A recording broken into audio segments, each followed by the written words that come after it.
My name is Brianna Callum, or formerly known as Brianna Richardson. I live at 2641 Woodbury Drive here in Glenwood Springs. I'm here today because I'm concerned about the development of South Canyon, and I wanted to voice my concerns. I have a little more formal speech because I just got out of college, so I was in a public speaking class. So here it goes. I wanted to recognize you guys, City Council. I understand you do this as a service, and I appreciate your hard work on every project and your due diligence on countless projects. However, I do think that the general public has not been sufficiently informed on a significant piece of land due to lack of standard and fair process. That being said, my father, who's lived up there since the 1955, was found out by a phone call because somebody just happened to be at the city council meeting. To me, that's not a fair and sufficient information for people. What I am familiar with in general proceedings of recommended city projects is public forums, input, abundance of drawings and models and data collecting, RFPs, and sometimes even a public vote. I have not seen much of this taking place, and this can take 2 to 5 years of a process. Just to give you an example, 7th Street block, which has been on the DDA agenda since 2015, has had significant public input, has had many studies, and has drawings, and has been redesigned multiple times for the needs and the wants of the community. And this final decision is going to turn out great because of that input. I feel like that the largest land, one of the most largest open spaces that the city owns, has not been given the same impact of community input as 2 blocks of the city has been. That to me is significant. So I wonder, why has 2 blocks been allowed so much time, fun, and resources and input while one of the largest open space properties of the city is going to be decided over a course of 6 months maybe and a 2-page lease? This is a little disappointing to me. South Canyon has clearly not been through the thorough steps, and I'm asking City Council to keep this consistent and effective due diligence intact. I'm asking you not to sign the lease that will tie up this land for generations and will not be looked at for the first time until my children are in high school. And I don't even have any children. That's how young I am. And it won't be looked at again until my grandchildren are graduating from high school. And it won't even be completed. I will most likely be in the cemetery. That's disappointing to me. So I'm asking you to slow down the process, do the standard steps so you can be reassured that you made the right decision for the canyon, the residents, and the city, and that way also for generations to follow. So I hope you hear me out. Thank you. Thank you. Thank you.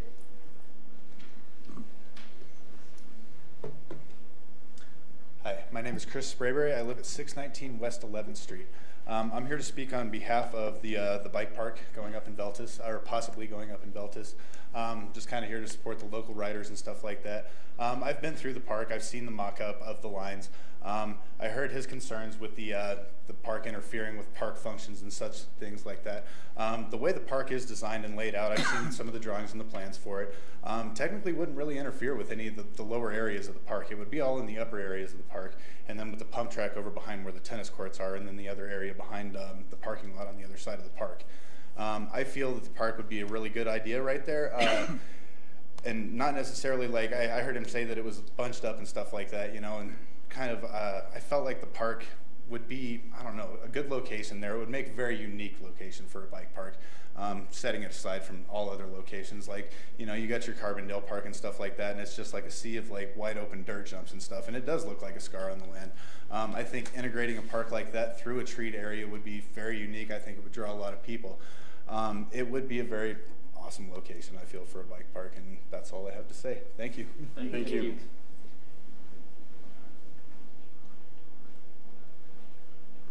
My name's Wendy Cooper. I live with him at 619 West 11th. I just want to say a couple things kind of from a different standpoint. We have 2 teenagers that both go to Anthem Mountain High School. We hear a lot of, sorry, I'm getting emotional about teenagers. Right. There's a lot of kids that congregate in those oak brush. Because it's undeveloped, it's really hidden, they can do whatever they want. There's a lot of vagrants that kind of accumulate there, a lot of trash buildup. I think that having a park like this is going to give that area a purpose. It's going to keep a lot of those teenagers out of there, a lot of the vagrants. It's gonna, you know, people are going to be there maintaining the area. And I think, and we walk through there every day with our dogs, it will be a good thing, you know, because all it is scrub oak and hills and trash.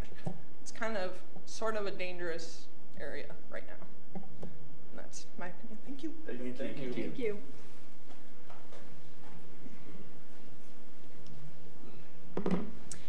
name's Michaela Richardson. I'm a resident of 3135 County Road 134, and as most of you know that, it is South Canyon. I'm here tonight to express my concern for the proposed development of South Canyon. I've been out of the country for the past year, and I've kept up to date by watching city council meetings online, as well as reading Post-Independent online as well. And so I'm happy to finally express my concern. So as a resident of South Canyon, and not only that, but as a young citizen of Glenwood Springs who will be impacted the most by the decisions that are made in the near future, I would love to promote and encourage the responsible use of South Canyon. This canyon is a fragile place. It has multiple ecosystems, as well as it's a breeding place, a mating place, breeding and migrating place for many species. Not only this, but South Canyon is home to important history that should be respected and protected. That being said, I highly encourage any changes within this canyon to be of low impact with a soft footprint. The recently proposed development of South Canyon will bring irreversible consequences to the canyon's ecosystems and wildlife. And as my sister said previously, I feel like these have not been studied or even looked at quite yet. But I study environmental science, and I understand that this type of development will bring negative impacts such as increased fire danger, which is already a huge risk in South Canyon. It will also cause disturbance and displacement of wildlife due to habitat destruction and fragmentation, as well as increased traffic overall in the canyon. This does not provide a long-term solution for the canyon.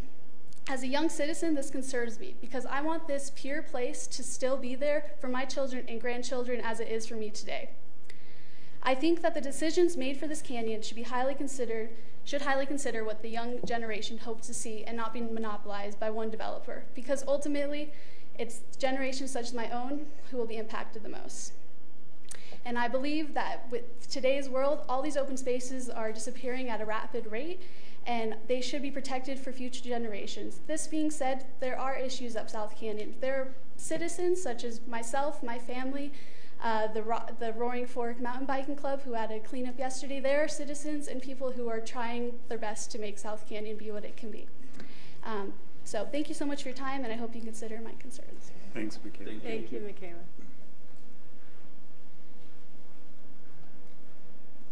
Hello, my name is Noah Davis. I live at 806 Garfield Avenue. I'm here today because of the proposal of the bike park going in at Sarah Park, and I have been involved through it the whole entire thing. I've been to all the meetings. I've helped Rick at the booths. I've helped him through the whole entire thing. I think it would be a great way to get kids out and teenagers out to do things, especially kids my age would love to go there and just hang out with their friends and play around on the jumps and stuff, and I think it would just be good for family, and it would get people off their screens more, and I think it would just be a great idea. Thanks, Noah. Thank you, Noah. Is there anyone else who would like to speak to us? Ma'am. First of all, thank you very much for your service and for listening to my comments. My name is Cheryl Dahl, and I live at 2562 Woodbury Drive in Glenwood Springs. I'm also the president of the Glenwood Springs Kiwanis Club.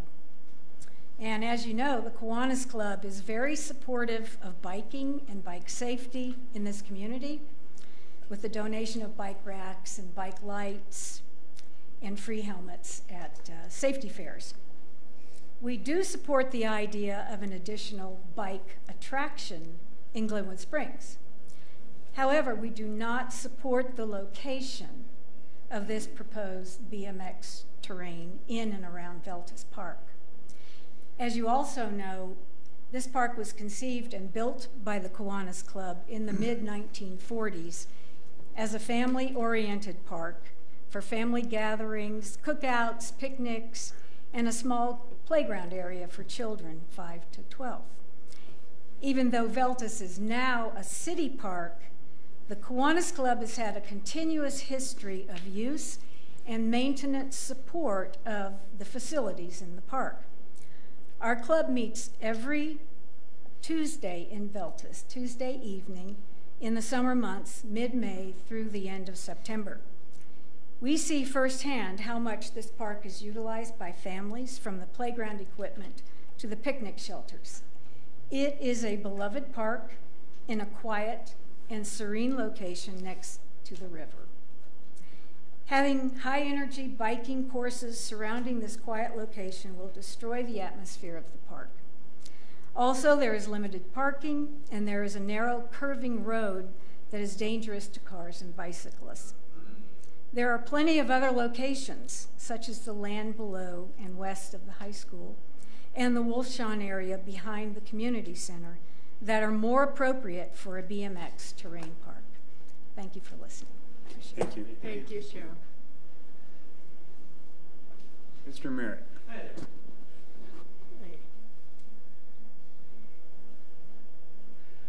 Yes, my name is David Merritt. I live at 1504 Mountain Drive.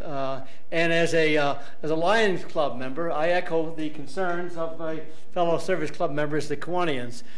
This is a very unique park. Right? You can't say very unique. It is a unique park within Glenwood Springs. It is walkable from a large concentration of the population, and it has a quietness to it because of the vegetation that's around it and its proximity to the river.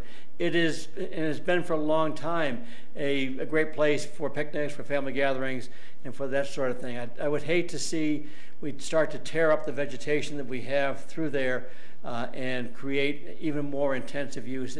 I'm not sure that it can tolerate a much more intensive use. So as this project is discussed further, I'd like to really be very concerned over it. Thank you very much.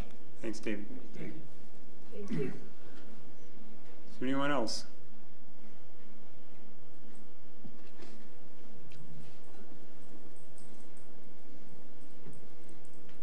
I just walked through a rainstorm to get here, so I'm kind of wet here.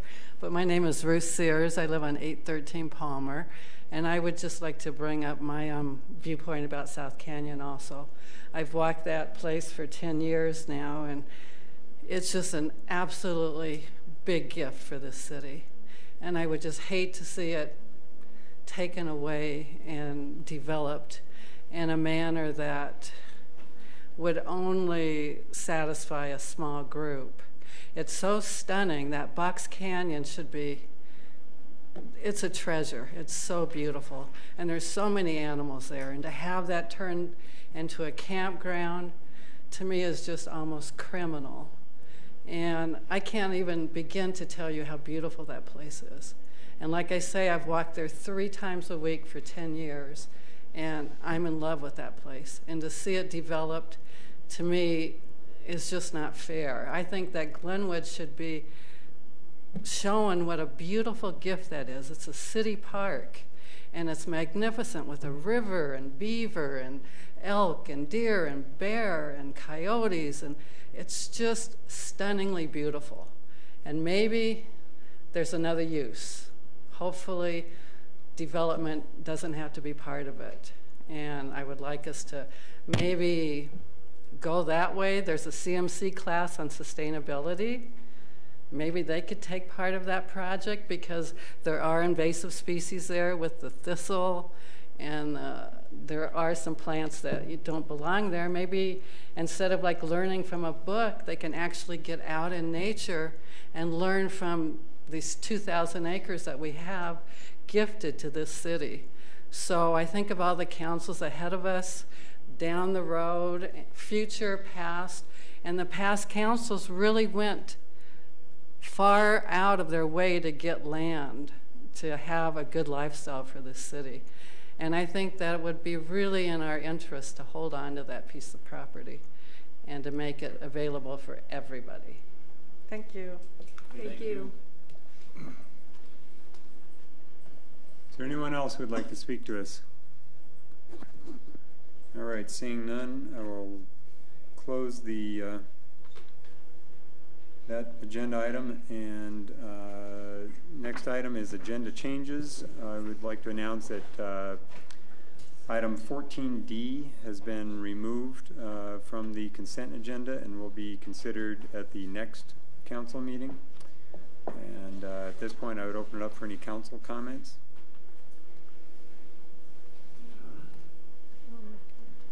Shelley?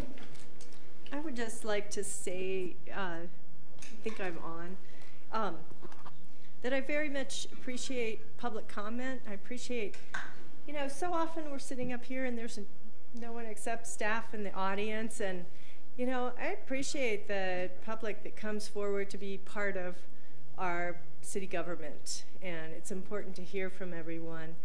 Speaking to South Canyon, you know, we have talked about up on this council of doing a master planning process for that canyon.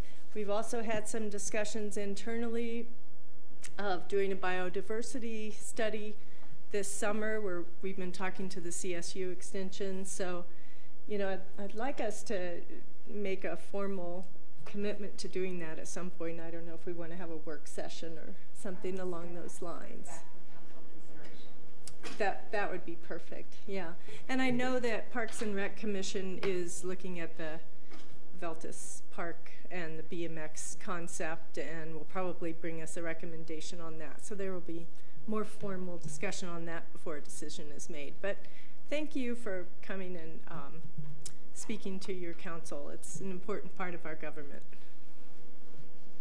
I missed that. Thank you, Shelley. And I agree with everything you just said there. And what was the South Canyon? You said you were going to bring something back to us?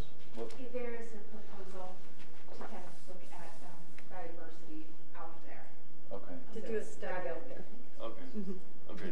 I mean, I'll make a quick comment. That's one thing that I do agree with the folks that have been showing up for South Canyon.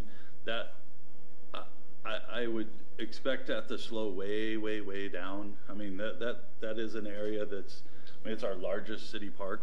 I mean, it deserves a lot of study, a lot of attention, a lot of thought before anything just gets, you know, approved out there and say, let's go. I mean, it's just too important. There's way too many issues to move on that thing quickly. So as far as I'm concerned, that whole thing needs to take a big, big, big deep breath, and let's look at that real seriously before we go put anything out there. Thank you. Any other council comments? All right, let's move on to the consent agenda. I would entertain a motion to approve the consent agenda except item 14D. Move to approve the consent agenda. Second. We have a motion by Shelley and a second by Jonathan to approve the consent agenda. All in favor? Aye. Aye. All opposed? Motion carries unanimously. Now we're up to South Midland SGM consultant change order request.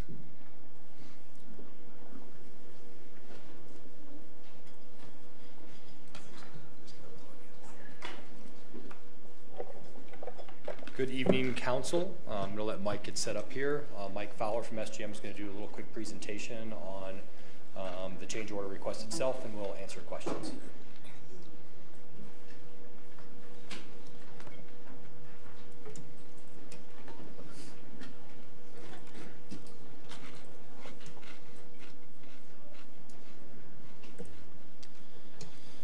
Thank you, Matt. Thank you, Council. So we're back again talking about South Midland.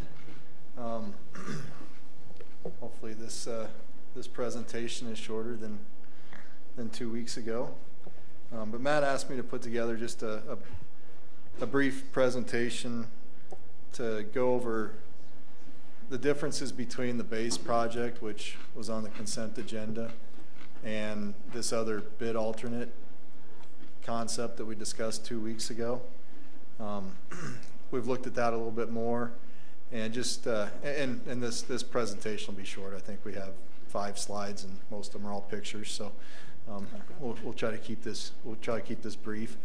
But the first slide is just is the base project that we've been talking about. It's the same one you've seen a number of times now. Total width on this project on this section is 46 feet. We have downhill wall, uphill wall. We have a sidewalk with an outboard mount, pedestrian railing, and a guardrail between the sidewalk and the roadway. But yeah, I would point out, you know, in this base project typical section, the downhill wall the sidewalk, and the guardrail, and where the guardrail is located. We went through a bunch of phasing scenarios last time. Probably bored you guys to death on how these could be built, but this is the phasing scheme that we came up with for the base project. Again, it's similar to everything we talked about last week. Try to build the uphill wall, then move traffic over, build the downhill wall, and then start filling in between. You'll see here that we're considering 5 phases for this typical section. And then 2 weeks ago, we started talking about this bid alternate concept, and at that time we called it option 3C. If you remember, we had a couple of other options where we're trying to construct the full roadway width with 2 lanes of traffic during construction. And the other 2 options did not include a sidewalk. The one that we showed you a couple weeks ago, option 3C, did include a sidewalk, but in that option it was 4.5 feet wide. One of the things we heard 2 weeks ago was that 6 foot is really the desired width on that sidewalk. So we've revised that 3C option to show the 6 foot sidewalk. And again, what I want to point out in this option versus the base option that we just looked at is the sidewalk is attached and the guardrail is on the downhill side of the sidewalk. So, this is really similar to most of the rest of Midland, north of 27th Street. So if you can picture that, there's a lot of similarities there. This sidewalk's a little bit wider. I think everything north of 27th Street, I shouldn't say everything, but most everything is 5 foot sidewalk there.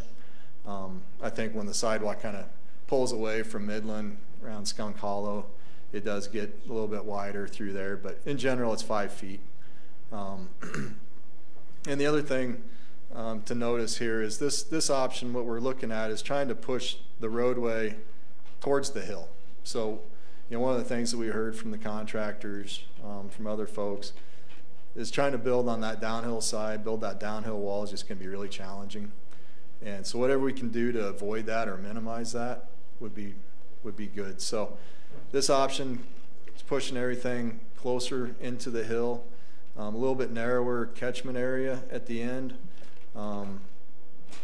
And the retaining wall on the uphill side, the soil nail wall, you push the road closer to the hill, into the hill, the wall gets taller.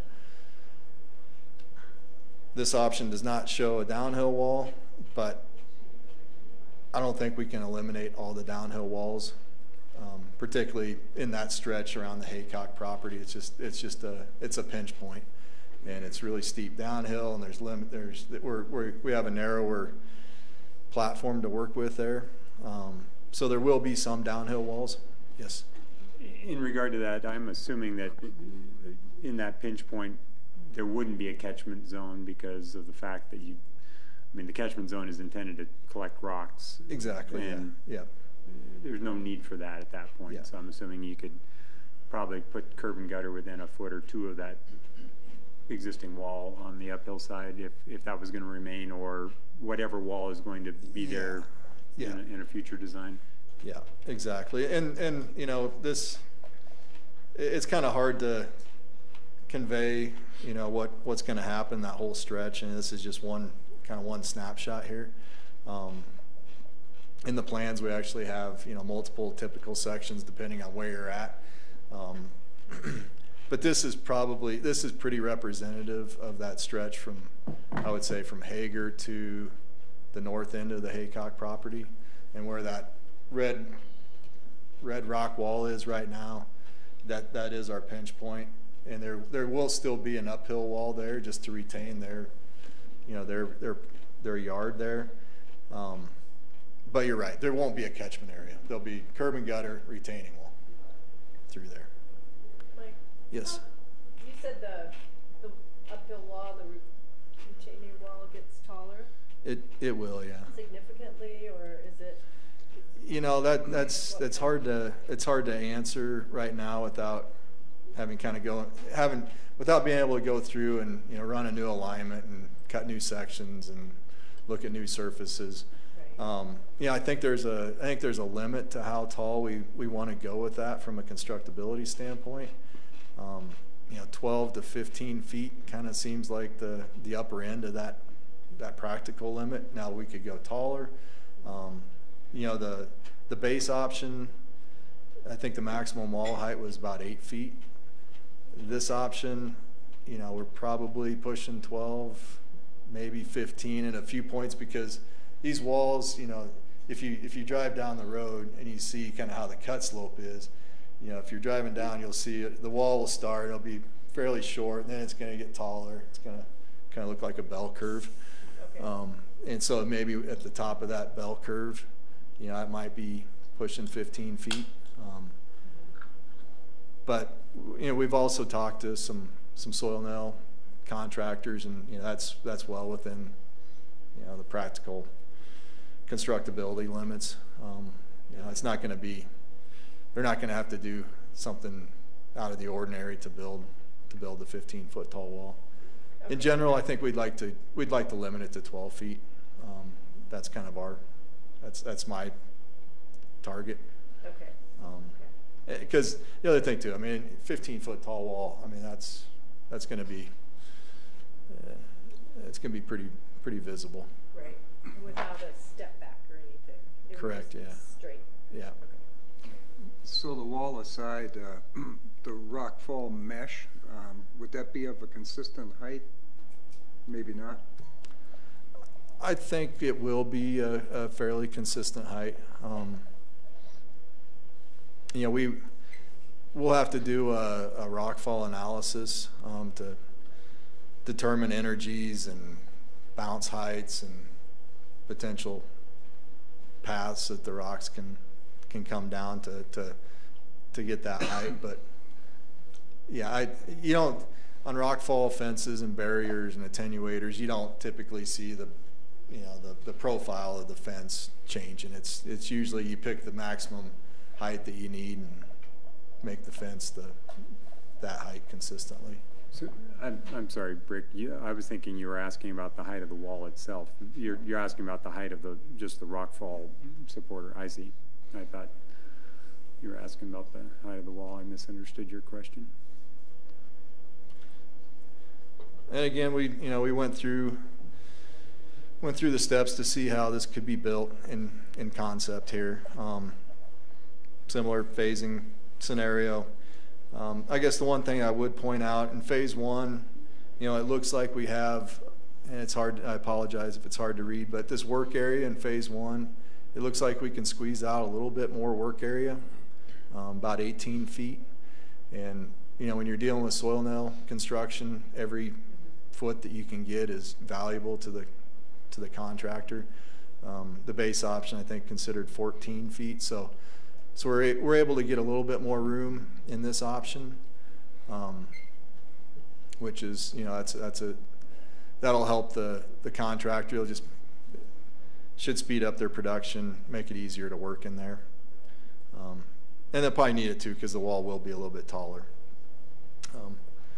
But this has 4 separate phases. Again, build into the hill, switch traffic over. In this case, we're considering building in the middle before we go to the downhill side on phase 3, and then filling in with the curb and gutter and finishing the soil nail wall in phase 4.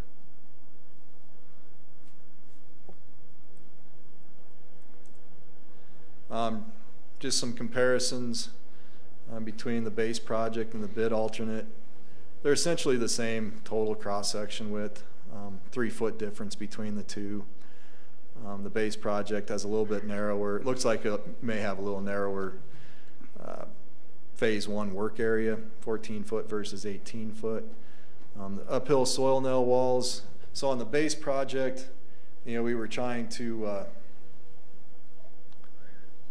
balance the wall heights, not so much the wall areas, but really the wall heights between uphill and downhill in the base project. So we were really trying to, we could keep the maximum wall heights uphill and downhill about 8 feet for that base project. You see the square foot areas there for the uphill and downhill. So on the bid alternate, the uphill wall almost doubles in area. The downhill wall is about a third. So we're, there's a significant reduction in the downhill wall. And like I mentioned earlier, we could probably eliminate most of the downhill wall except for that area in the Haycock property stretch. The two projects have similar rock catchment areas that we can put stormwater, some utilities in. That we have 10 foot in the base project and 8 foot in the bid alternate. I'd say the biggest difference between the two is this next bullet point, the 3 foot buffer zone for the base project, no buffer zone in the other project. So, to me, that's probably the biggest differentiator between the two is attached sidewalk versus detached. And we can get 6 foot sidewalks on both of them. Base project has pedestrian railing on that downhill side, pretty much the whole length, about 3,000 feet. We're estimating the pedestrian railing will only be required for about half of that on the bid alternate. We looked at the cost estimates last time. The base project, we were estimating $9 to $9.5 million. Based on adding some quantities, taking some quantities out, we think that the bid alternate will be construction savings in the neighborhood of $400,000 based on the quantities and the unit prices that we used for all the cost estimates. And then, as we're here to discuss tonight, that would require that design change order, which I believe was about $165,000. So, in the end, is it a net savings of that difference between $400 for the construction and $165 for the design? I think it'll be somewhere in that ballpark.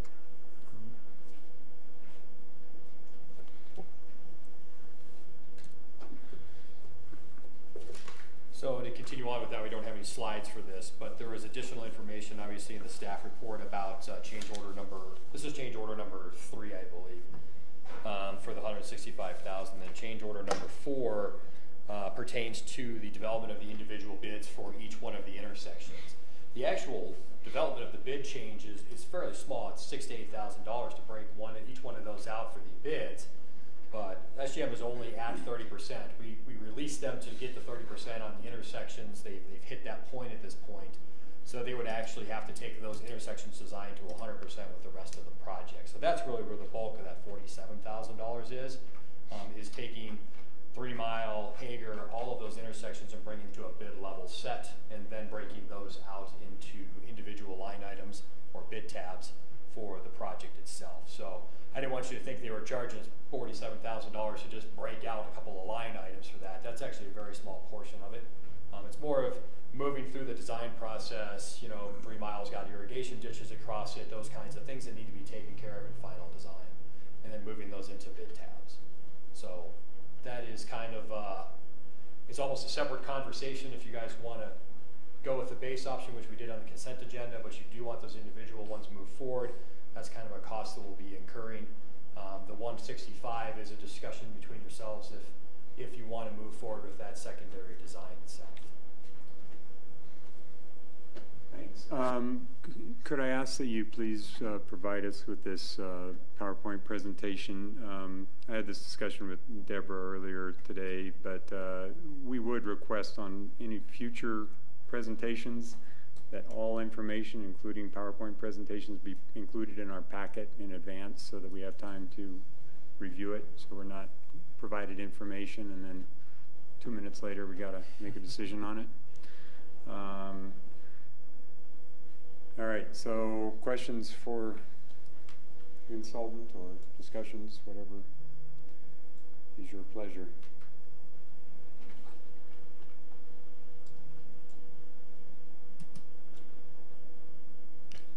Well, maybe I'll ask a question just to make sure I understood. If I sort of cut through it all, we would save about $250,000 on the alternate net, and the trade-off, what we lose on the alternate, for the most part, is the the guardrail, the offset from the street with the guardrail between the street and the sidewalk. Was it probably, that's what I took as sort of the two big trade-offs there. Yeah, Is that a fair way to? Yeah, I think as this project's kind of evolved, I think we're starting to converge to really, to a design that has a lot of similarities between the base project and what we're talking about with these other options. And in my mind, the sidewalk, the configuration, the guardrail, the buffer zone, the railing, that's really that's kind of the key differentiator there. I think even in the base project option, we're going to look to make some tweaks to the alignment and try to reduce some of those downhill wall locations. But I don't have a sort of a traffic safety or design or whatever background. Is having the sidewalk separated from the street with a guardrail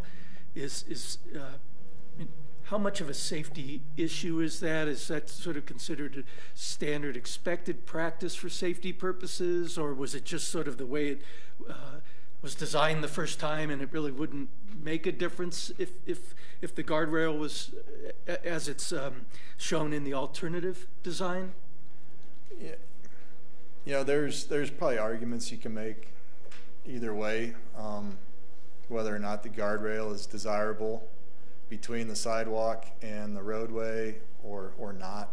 I think from a pedestrian perception, they probably like having that guardrail there. It makes them feel safer to have that separation. From a design standpoint, from a code standpoint, it's not required at that design speed. We're talking a 25-mile-per-hour road, and I have to look back. Don't hold me to this, but it's either 35 or 45 miles per hour is that's when you have to have a traffic barrier between the pedestrian path and the roadway. So it's not technically required, but I think it was considered desirable to have that separation there. Thank you. Can I expand upon that just a tiny little bit? We kind of looked at it initially that, if you have a 5-foot pathway, and this isn't completely true on from 27th to 8th Street, or a 6-foot pathway, if you have the guardrail, but on the outside you have literally a fall. You have to jump over a handrail and you're going to go down a hill, that's what we were considering. So you have an escape route if a car is coming your way. On most of 20 or a Midland, you kind of have either a chain link fence or something you can go over to. But this is kind of a pinch point, so we thought it might be a good bonus, maybe not code required, but a good bonus for the comfort of people utilizing that path, if that makes sense. Yeah, thanks, man. So I kind of get the sidewalk idea, but talk to me a little bit about the difference between the sacrifices between 8-foot and 10-foot catchment zone. I'm not quite clear on how much value is in 24 inches of catchment zone. So I guess that would depend on a yearly basis. If we get a ton of snow, we'll push a lot of snow that direction. If we fill it up because we have 8 feet instead of 10 feet, we'll come back and haul some off. It'll become a maintenance thing. Can we get a skid steer, a small backhoe in there to clean either one of those out? Yes.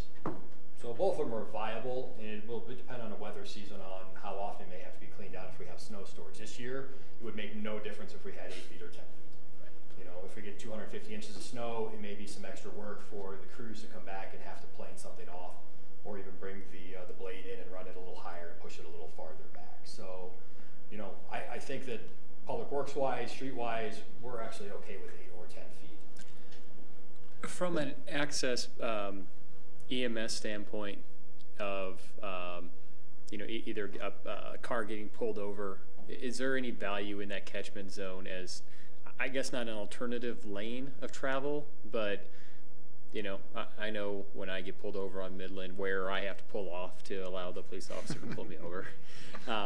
But I'm thinking of fire trucks and things and people being able to pull out of the flow of traffic. Is 10 foot, I mean, obviously 10 foot's more desirable than 8 and 12 is more desirable than 10, but is that where the original 10 came from or anything to that effect?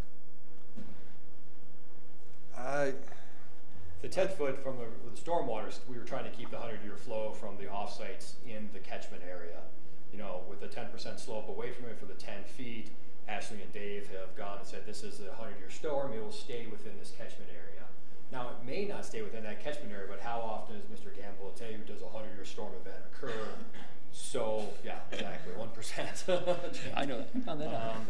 So I wouldn't want to push that one way or the other based on those kind of small, minute things, I guess. And I think the other thing, the difference between 8 foot and 10 foot, it may affect where we end up putting the new light fixtures or the new street lights.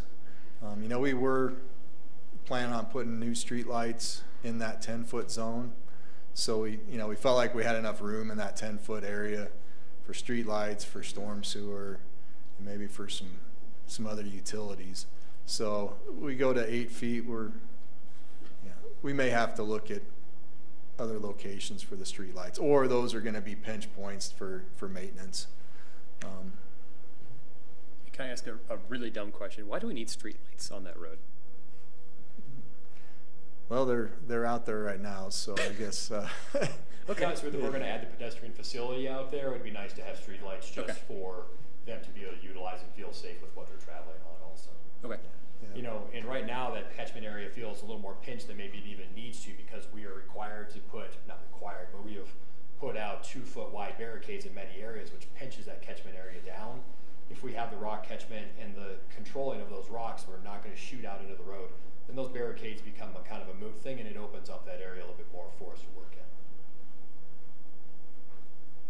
Shelley?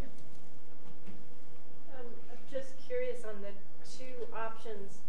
Are all the drainage features the same? Stormwater catchment, there's I think drainage collection that goes under the road and that kind of thing. Is that all? Yeah, they would be, if not the same, very similar. Like Matt said, you know, the 100-year storm drainage calculations were based on that wider catchment area. So if we reduce that, you know, some of that may spill into the road. How much that spreads, you know, I can't tell you that until we run through those calcs. But essentially, you know, they would still, both options would still have inlets to try to capture some of that, try to capture the runoff that's coming down the hill. You know, and then are there culverts? Yeah. Yeah. And so both options, yeah, that was something we talked about quite a bit a couple weeks ago. Between some of those options, you know, option 3B and 3C only had, or 3A and 3B only had curb and gutter on one side and nothing on the other. Yeah, both of these options have curb and gutter and inlets on both sides. Okay. And then where typically snow plowing on the road, do we push it to the sides? Currently, right now, we do the best we can to push it to the sides. And sometimes it's to the sides and then in between the barricades where they're open. Okay. So in this particular case, we'd be able to travel at a decent speed and throw it over the curb like you on a normal push. So that comes into play on the sidewalk when the sidewalk is, you know, right on the curb versus having that buffer. A lot of times, you know, I don't know if anybody's ever walked down Grand Avenue when they're plowing snow or when it's raining and the gutter has water in it, but if that sidewalk is right next to the roadway, you get splashed or you get hit. You know, the snow plowing can push the snow right onto the sidewalk. So that's a pretty big advantage, and part of the purpose of that buffer is just to give the pedestrian, you know, that safer feeling of not being right next to the cars, but also protection from splashing and water and snow and things like that when the weather's not perfect, but you're still out there walking. So bottom line, cost-wise, your estimate on is that we might spend $165,000 on design to save $400,000. You're estimating. And I think that Mayor Gamble pointed out last time that, you know, depending on which contractor you get, I mean, some contractors may see the downhill wall as a hindrance and they upcharge that. Some contractors may see the uphill wall as a hindrance, so they may upcharge that. So it's really going to depend on who's bidding it, how they're bidding it. You know, we're trying to use equal numbers all the way through this whole entire thing, and just say if everybody bids it the way we think they're going to bid it, you know, these are the differences between the two. So could that be 400 be more? Possibly. Could it be less? Possibly. But that was kind of the point, I think, of this whole procedure, was to get all the designs out there and say, okay, what do you guys think contractor-wise? How much is this going to cost? Okay, great. So, yeah. And on the design, I mean, the way we've approached the design for that bid alternate is really the same way we've approached the base project, where, you know, we're starting, I mean, we're not starting totally from scratch, because, you know, we have the survey done, we have the geotech done, you know, we have a lot of those things, and we have a lot of those items done, but in reality, this is 2/3 of the length of the project, and it's really a separate design. I mean, it's a different separate set of drawings. It's a separate alignment. It's, you know, separate profile. It's new surfaces. It's new. I mean, it's pretty much a complete design. A complete separate set. Yeah, package. yeah. And we've approached it in the same order that we looked at the original. So we're proposing to take it to 30%.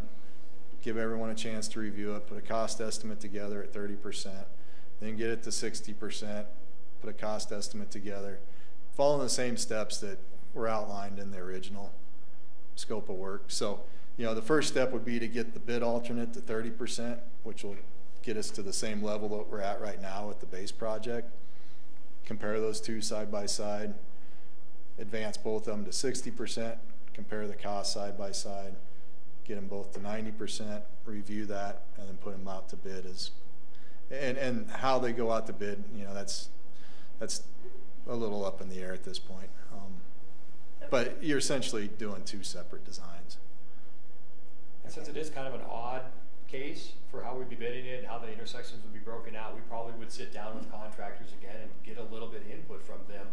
What is the easiest way we can put this together as a package so that you'll understand each piece and part of it that makes it simpler for them to bid? You know, if it's a really complicated bid and they have to work at it hard, you might get a little extra fluff thrown on it. So we're going to try to do as much due diligence on it as humanly possible to make sure that it's a simple process for everybody to go through. Okay, thanks. Great. Todd? So I'm going to do my best to kind of read what's going on up here, and my best guess is that it might be a bad idea to risk $165,000 over a $250,000 possible savings. That depends on whether or not we accept the alternate bid as opposed to the base project. Is that correct? Did I just say that right? Well, that's kind of the choice up here tonight, is we take a $165,000 risk to design them both, or we just say, you know what, let's go with the base project, let's forget about this alternate bid and go build the thing. Is that kind of where we're at? Can I ask one question real quick? Yeah, no, because I'm trying to make sure I have clarity on this. That's kind of what I think. But let me ask a question. So if it's a total new set of designs, sorry to hijack your thing. No, go for it. If it's a whole new set of designs, new plans, new everything, we take the base design out to bid this fall, and we get numbers that are like, whoa, that just we're puckered. We can't do that. Is it the same $164,000 in October that it is now in May, if we want to have that 3C option? So you're saying move the base option to bid level, break out the intersections, assuming that change order kind of number was. I don't know about the bid intersections. Let's put that. So move that one, bid it out, see what the numbers come back as, and if it's too high, then go back and then move the base. Would it be the same $164,000 in the fall as it is today, and if not, why not?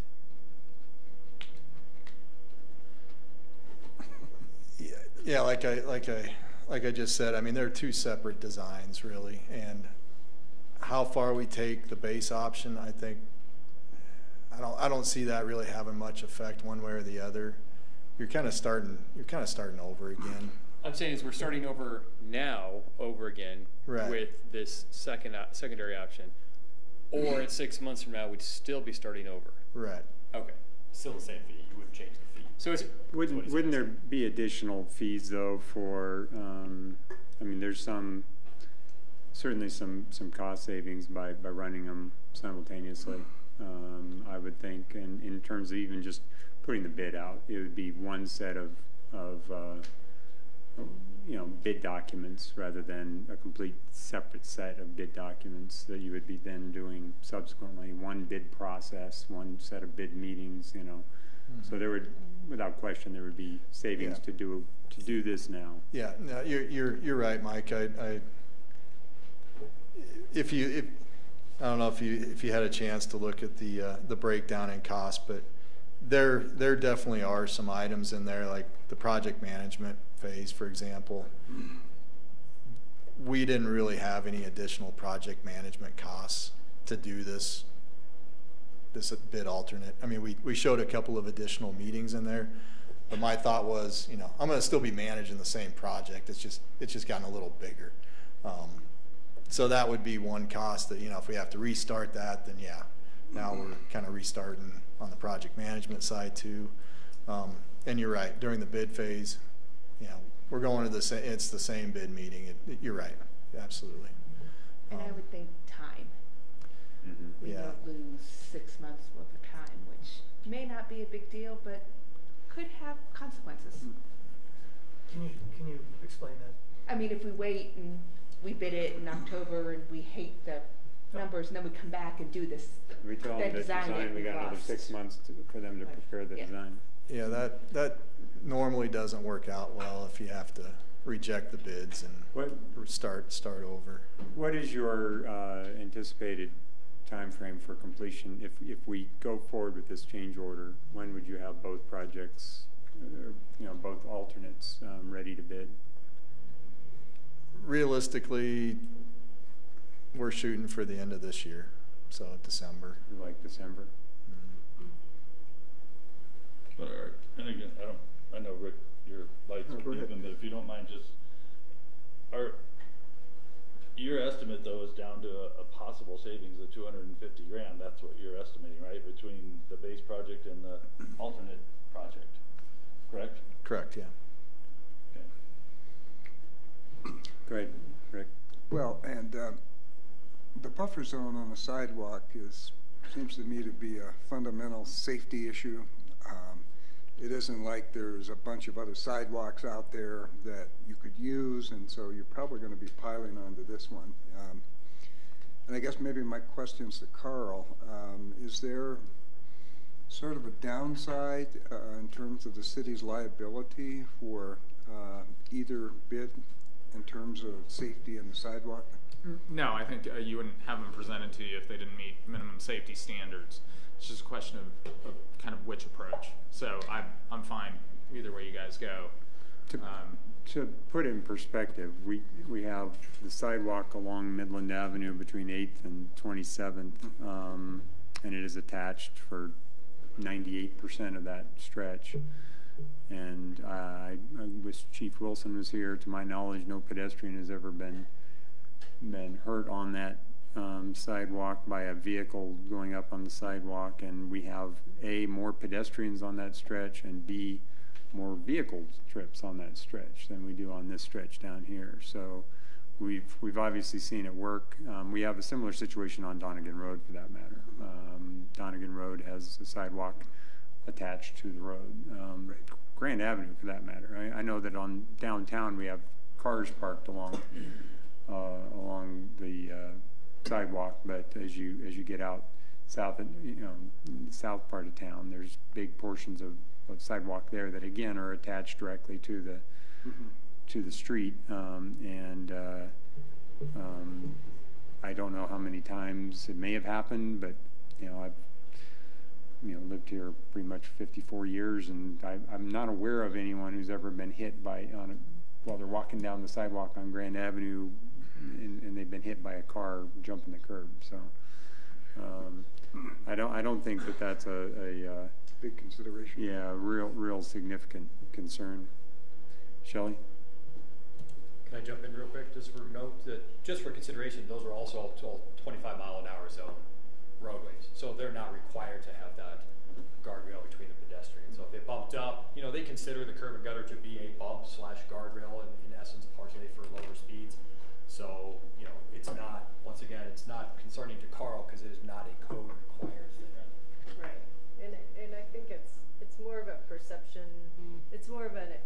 user experience, I think, from the pedestrian side or biking. And we did hear, I know Councilor Davis even spoke, you know, he lives along that 8th to 27th stretch and spoke to the fact that sometimes walking along that 5-foot sidewalk, it just feels too narrow, you know, and I think we had someone from the audience say too that if you're walking along there or you're riding your bike and you need to pass a pedestrian, you know, when you have that situation, a 5-foot sidewalk can be a little bit narrow for that. And you know, my feeling with all the residences and the elementary school and the neighborhoods that are along this stretch of South Midland, this is going to be a heavily used sidewalk. So I think for the trade-off of, you know, less than 5% savings on the project or in that range, and the consideration of the higher retaining walls on the uphill side and the narrower catchment area, I don't know if I see the advantages that are worthwhile in this alternate design. And I'm wondering, you know, if we go through the base project design, let's say we carry both of them forward and we spend that extra $165,000. If we get bids back that are way off the charts, we're gonna be into doing some value engineering anyway. If we go with just the base project and save the $165, are we, you know, because when I proposed this 2 weeks ago, I was thinking, oh, it might cost 25 grand extra or something. The 165 is a little bit of a different conversation, and you know, to me, they're similar enough that if we get bids that are off the charts, we're going to be value engineering anyway. So we're going to be doing some changes in design at that point anyway. So it's just my thoughts. No more questions at this point.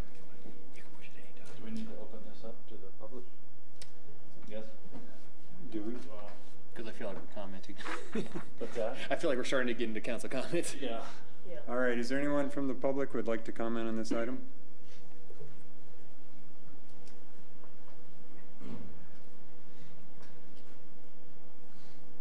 Seeing none, I will close it to public comment. Some things like, come on. Well, I just have no idea. I was wondering how many times you've gotten pulled over at Midland. Yeah, I was going to ask that. Anyway, I think it's time for council comments. So bring it back to council for discussion or a motion. I'll just throw out a thought here that until these are actually bid, we don't really have a good idea what the savings are going to be.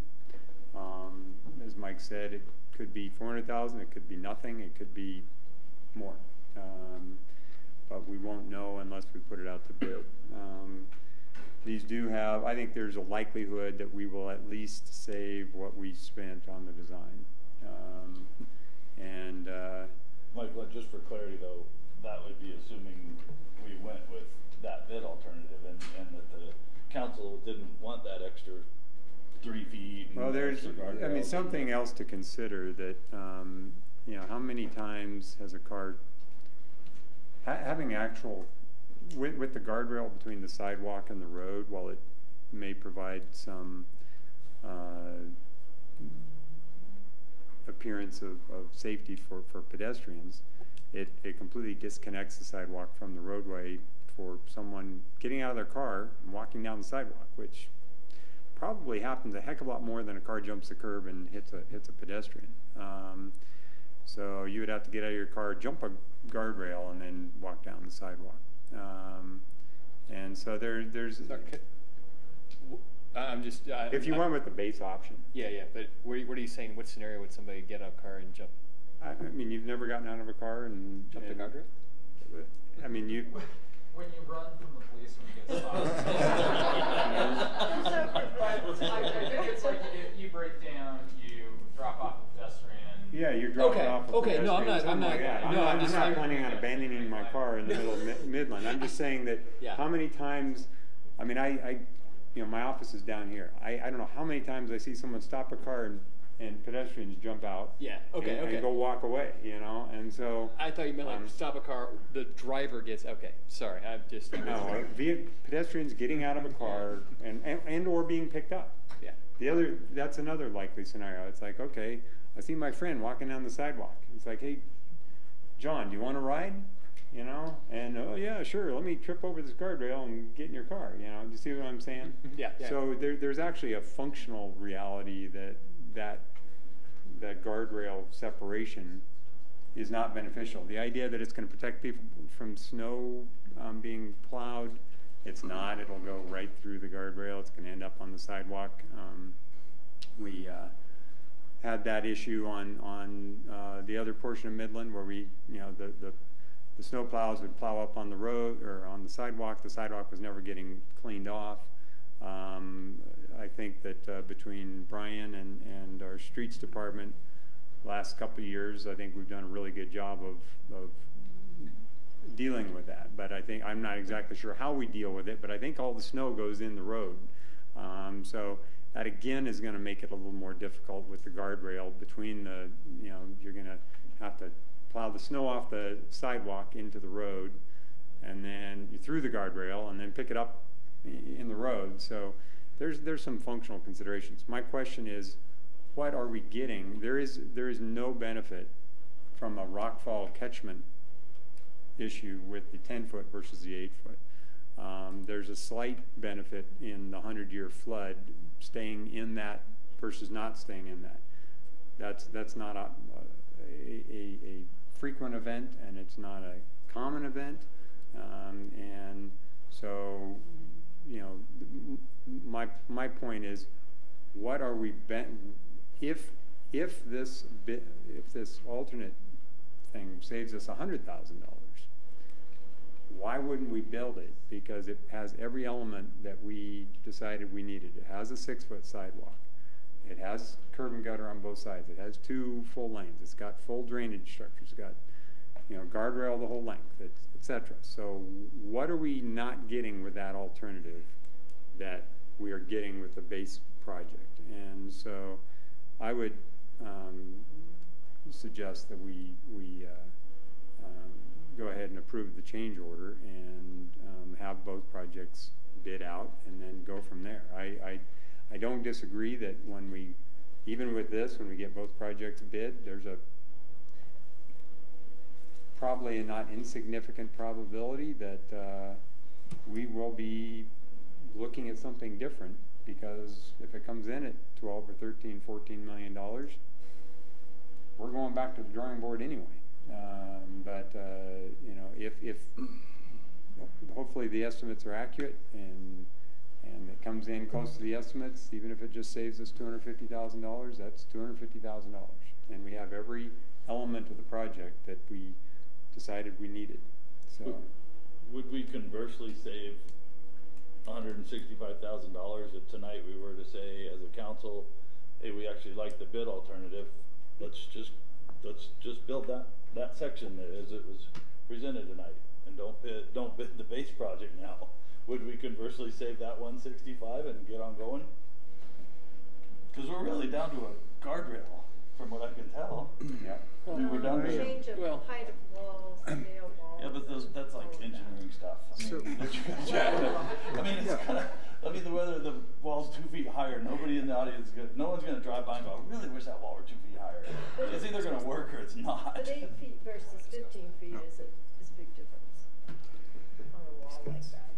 So, you know, it seems to me that if the guardrail is the bugaboo here, and we don't need it, I think the mayor has eloquently argued that we don't, and I'm tending to agree with that. Can we just go with what we've already got, which is the base project, and just pull the guardrail out of that in the bid? How much does a guardrail cost a square foot? Sorry. Can I ask that? No, I just it's a linear foot, and it's about $25, $30. Yeah, around 35 right now. That's the range that 30 to 40 is what I've been seeing lately on most CDOT projects. But you wouldn't want to pull the guardrail out of that project and not push the sidewalk up to the, in my opinion, up to the back of the curb. You know, there's Be a design you'd have a 3-foot weed zone there that is. So, and the consideration is not losing the guardrail, because you're not going to lose the guardrail to either option. It will be pushed to the outside, so you still have 3,000 feet of it, or it's on the inside. It's what handrail you're going to lose. You know, and we'll still have handrail, whether it's 1,500 or 2,000 linear feet, but you know, we can do maybe some cost savings on the handrail with the base option. We're going to go with a metal rail that has posts attached to the concrete. With the alternative option, we may end up going with kind of a wood rail, you know, that has 3 rails, kind of like on the West Midland Trail out there, those kinds of things. So it's kind of not really whether you have guardrail or not, it's whether it's here or here. The cost consideration will be more of where's the handrail and how much.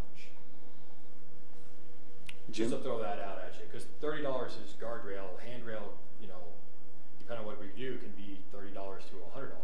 Right. And those are some of the things we're going to do cost control as we're moving through the project. Right. Thanks, Matt. And Jim? I think. Oh, sorry, Mike. Go ahead.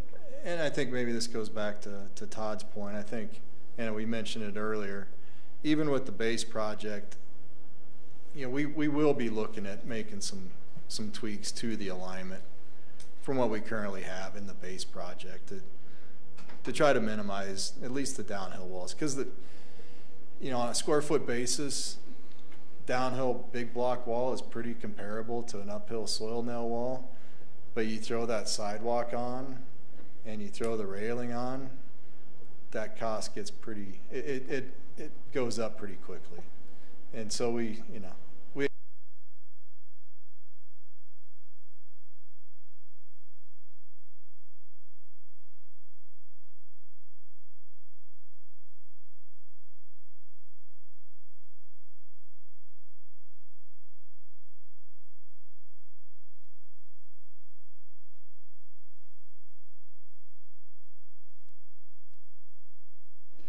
mine's still up. We're up. We're not. We went blank for some reason. Oh, we went down.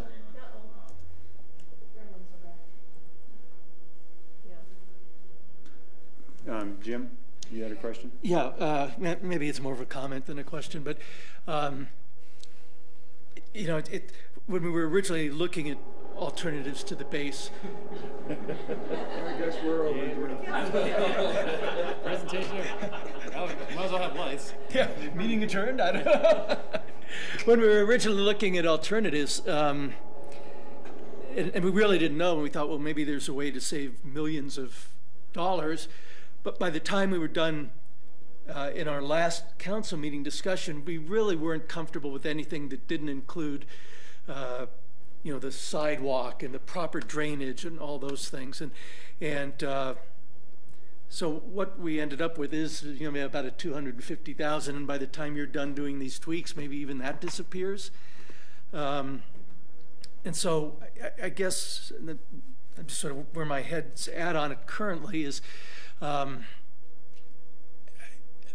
you know, I don't mean to be cavalier about $250,000, but that's probably even going to change when you're done doing the tweaks and get to even smaller.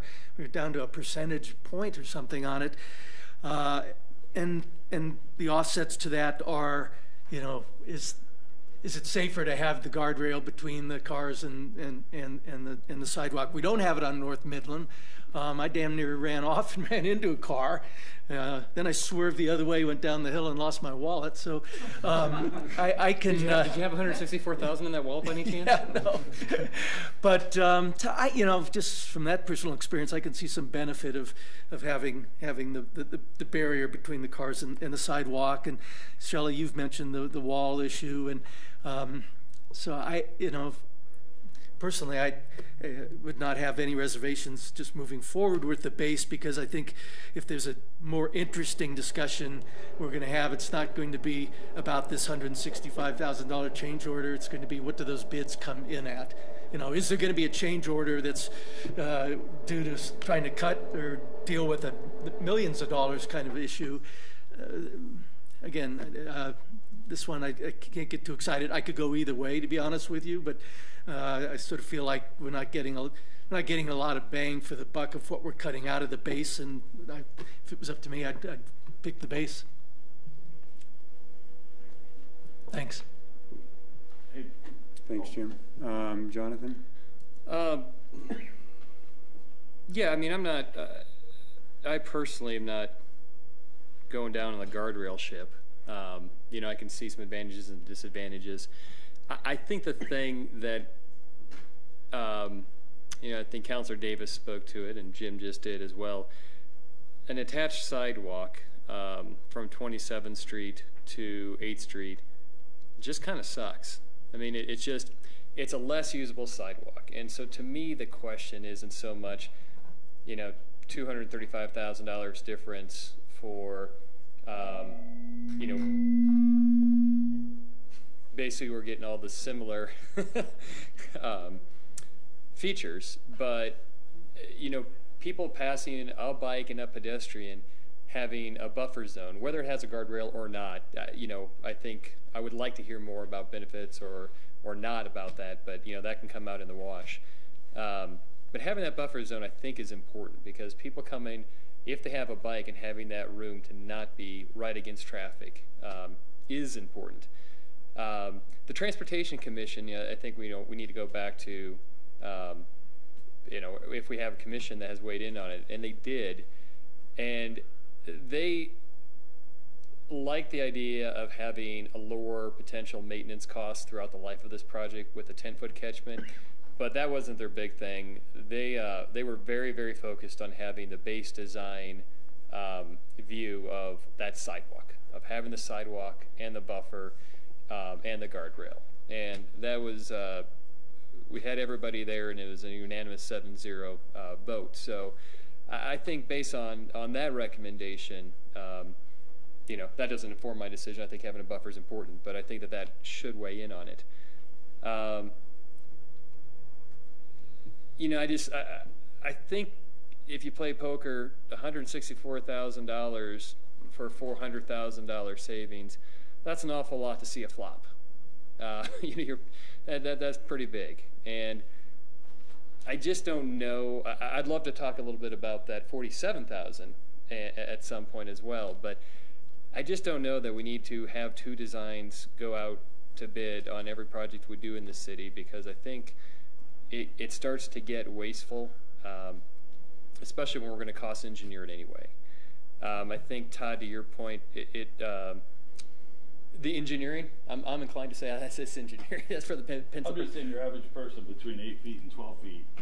Well, nobody's going to know. Well, and I think they just want to know, do I get to drive home? No, I think you're right, but I think visually and aesthetically, the difference between 15 and 18 is a difference. That's a big difference.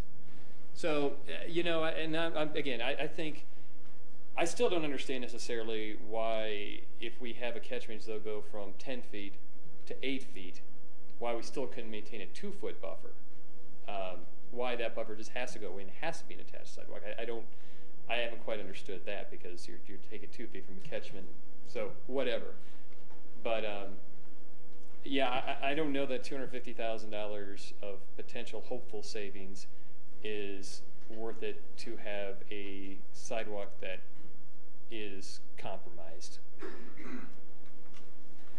I would just point out that when you've talked about the uncomfortableness you have when you're on the 5-foot wide sidewalk on Midland between 8th and 27th. That is a 5-foot wide sidewalk. This would be a 6-foot wide sidewalk. In fact, it's 6.5. The top of the curb would effectively be functional sidewalk, so it's in fact a 6.5-foot wide surface. The fact that you don't have a barrier on both sides is actually going to make it feel more comfortable, particularly for bike riders. When you're riding next to a guardrail, the back of a guardrail is a series of posts. They're either I-beams or they're wooden posts, and they're going to be not really fun to run into with your bike. You know, people are comfortable on their bikes riding 6-8 inches off the edge of the curb, generally, if they're watching where they're going. Whereas you're not going to be comfortable riding 6 or 8 inches off the edge of a guardrail. So I actually think that when we build it, people would be more, if we could just go do 2 mock-ups right now, people are going to be, I believe, more comfortable with the alternate bid, walking and riding their bikes on it than they would with the base bid. But I'll just let that go. And Rick. Well, I'd like to ask the fire chief, you know, if you have a big, long, 40-foot fire truck, would it be easier if there were no guardrails on the roadway, right on the roadway, to turn a truck around if you had to do that? And I know I'm putting you on the spot, Gary, but I'm also getting even for a few things here. So.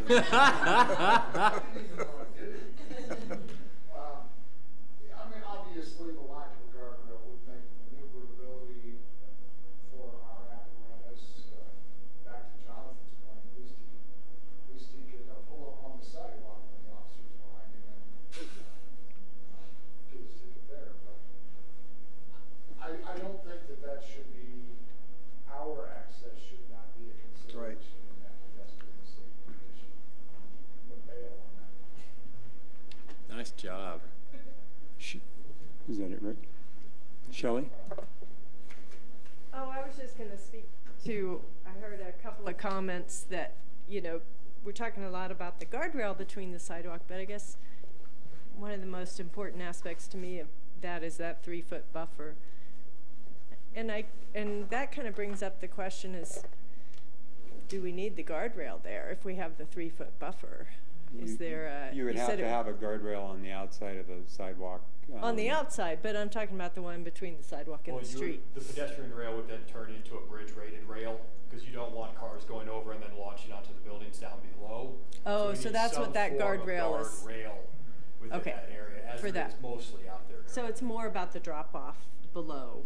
We had started with the buffer and a bridge rail on the outside. Bridge rail is very expensive. The cantilever moment beam you would have to put in there concrete-wise to accommodate for that. Okay. Massively expensive. That makes sense. Okay. So that's why we moved the guardrail in. You would get a little bit of green area behind the guardrail before you actually got to the sidewalk. So, you know, it's kind of a give and take. I mean, you're getting 6 extra inches with the back and curve. I know that the mayor had mentioned maybe that was part of the 6 feet. We kind of floated a little extra 6 inches in there for feel. If you guys decided to go with this. So we're trying to balance it out. I mean, there are pros and cons for both of them. The sidewalk will be difficult to plow. Yeah, but the important piece to me is that 3-foot buffer in there and the setback from the curb. And for similar reasons what Jim talked about, you know, if you're riding your bike along that sidewalk, and whether it's young kids or adults, you know, you've just got more safety if you have a little more separation from the roadway and you're not going into the lane. And I've had a similar experience on Midland where I almost went off the curb and into the driving lane. So, and I also think that having a recommendation for the base option from the Transportation Commission speaks to, you know, it's a valid recommendation from a commission of experts and citizens working on transportation in the city, and I think that holds a lot of weight, especially with it being unanimous. So, Jonathan? Yeah, the only other thing, the Transportation Commission, this is probably not a big deal for this conversation, but they were talking about widths of handlebars, and the pedestrian railing on the downhill side, hypothetically, can that be made by code low enough so that an adult on an adult bicycle can have, just because I agree with you, Mike, with the guardrail. I don't think it's a huge issue. I mean, yeah, it's not great. I'd rather not have a barrier, but I think it's the handlebars things that the guardrail, at least the guardrail would impede with the widest part of the bike, which is the handlebars. But can we do that pedestrian railing, or does that by code have to be higher than 42 inches? Pedestrian rail at minimum is 42 inches. Okay. Yeah. And that's both. That's the other question that they had or thought they had. Yeah. Okay. And I had to verify that today because I figured that would come up. Yeah, The only other point is, you know, not to be critical, Matt, you said there'd be a little bit of green zone with that buffer. We're not irrigating it, and we're not actually landscaping it, so it would be actually a weed zone. Green dirt, you know, whatever you want to call that. Yeah. Free zone. Yeah. So, you know, I still believe that, you know, the likelihood that when we put this out to bid, it comes in well over our budget, then we're going to be going back to the drawing board is much higher with the base project than with the alternate project. You know, Jim, you were indicating that you thought that when they made their tweaks on the base project, they're going to get rid of that. It's all comparable. You know, they make the tweaks on the base, they're going to make the same cost-saving tweaks on the alternate. And so, any savings that you see on one, you would be able to, you know, essentially achieve the same thing by you know, making similar tweaks on the other.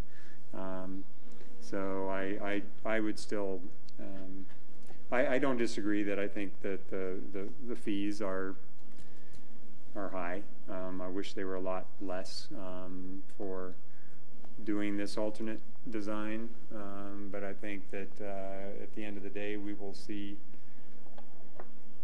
that we are going to probably be going with something like the alternate design when we ultimately build it, because we're not going to be able to afford the base design. That's my expectation. Can we talk, just sorry to jump in, can we talk a little bit about change order 4, or do we have to take these as separate items? Well, why don't we, for just discussion purposes, why don't we, let's get this one decided, and then we can do. I think that would be, because they're really kind of unrelated. Yeah. I mean, they're related but unrelated. Right. Getting some direction on this is kind of critical. Yeah. I guess to that end, then I would make a motion to reject the change order 3 and associated cost and continue with the base option of 46 feet of width with accompanying buffer and or potentially a guardrail or not going forward.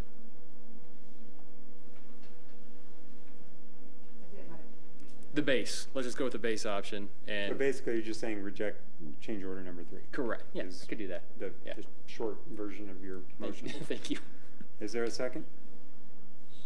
So just so that I'm clear on that, though, because if we reject the change orders, so we're saying we don't want to spend the extra $165 grand on an alternate bid. Are we choosing one of the two alternates then?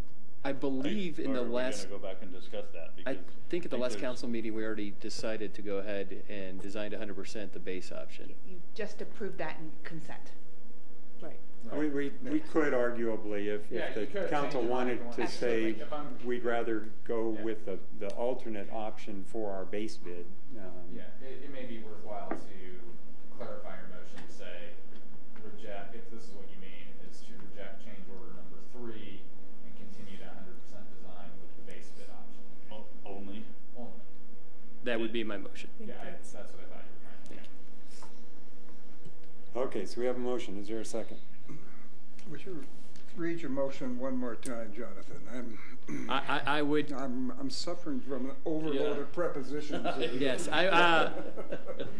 my motion is to continue with the base design and reject change order 3. Period. I'd second that. All right, we have a motion by Jonathan and a second by Rick to continue with the base design and reject change order 3. Is there any further discussion? Let's go ahead and call the question. Anchorness, Godages, Gambano, Lehino, Vorges, Cup, yes. Motion passes. There we go. Got direction. All right, so now we need to discuss change order 4, which is the breaking out of the intersections for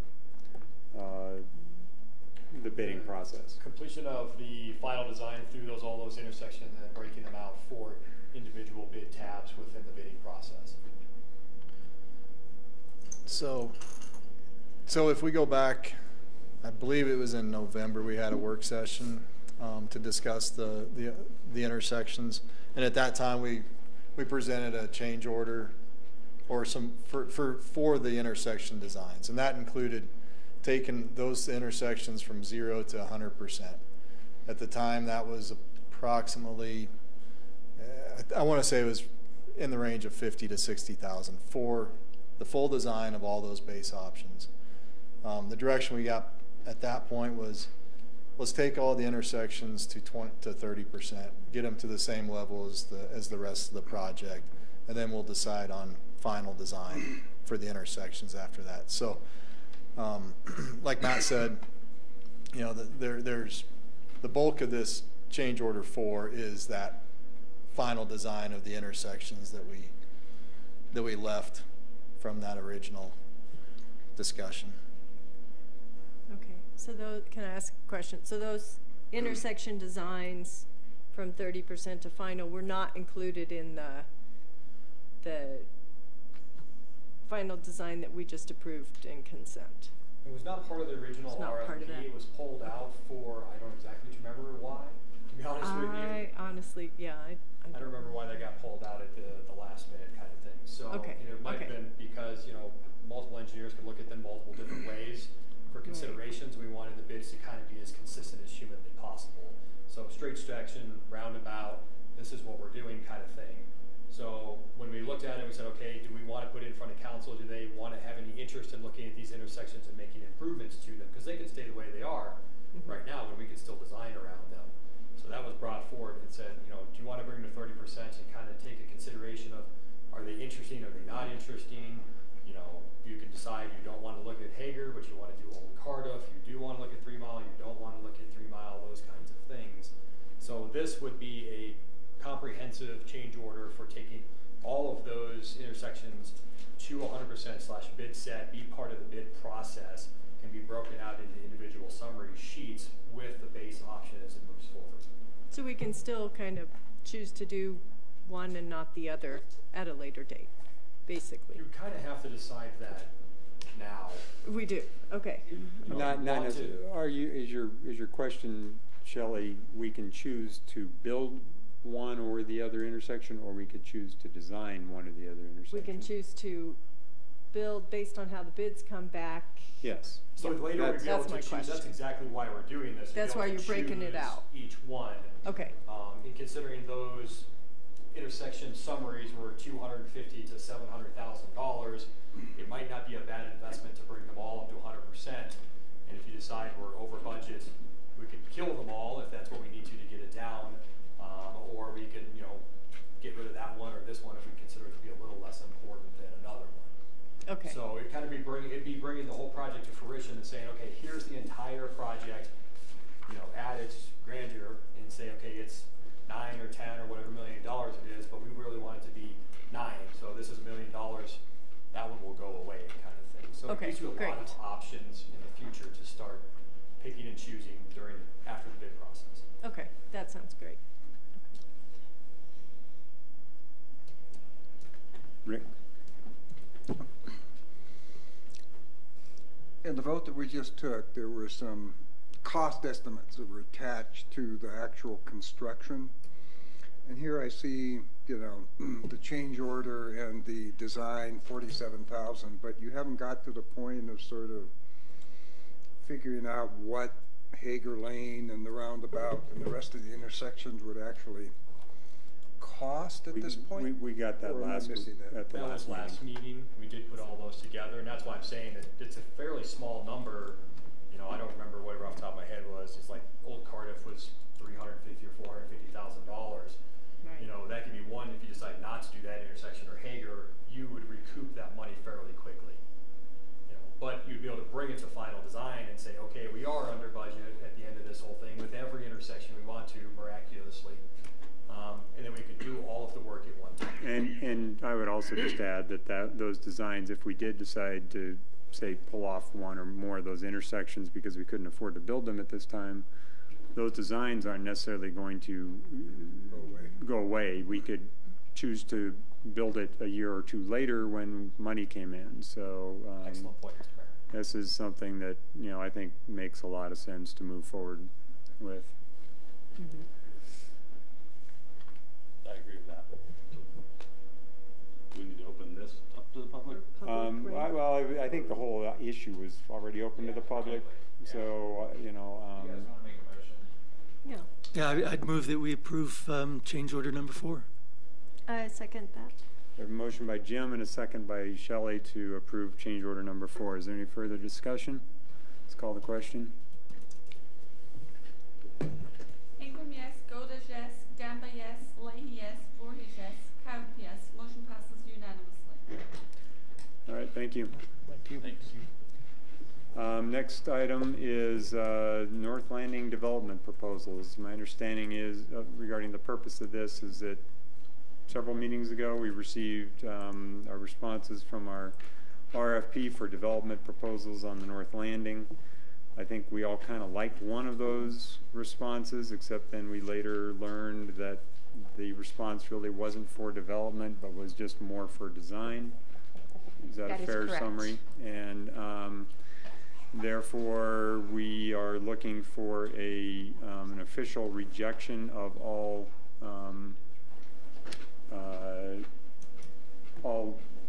responses to that RFP,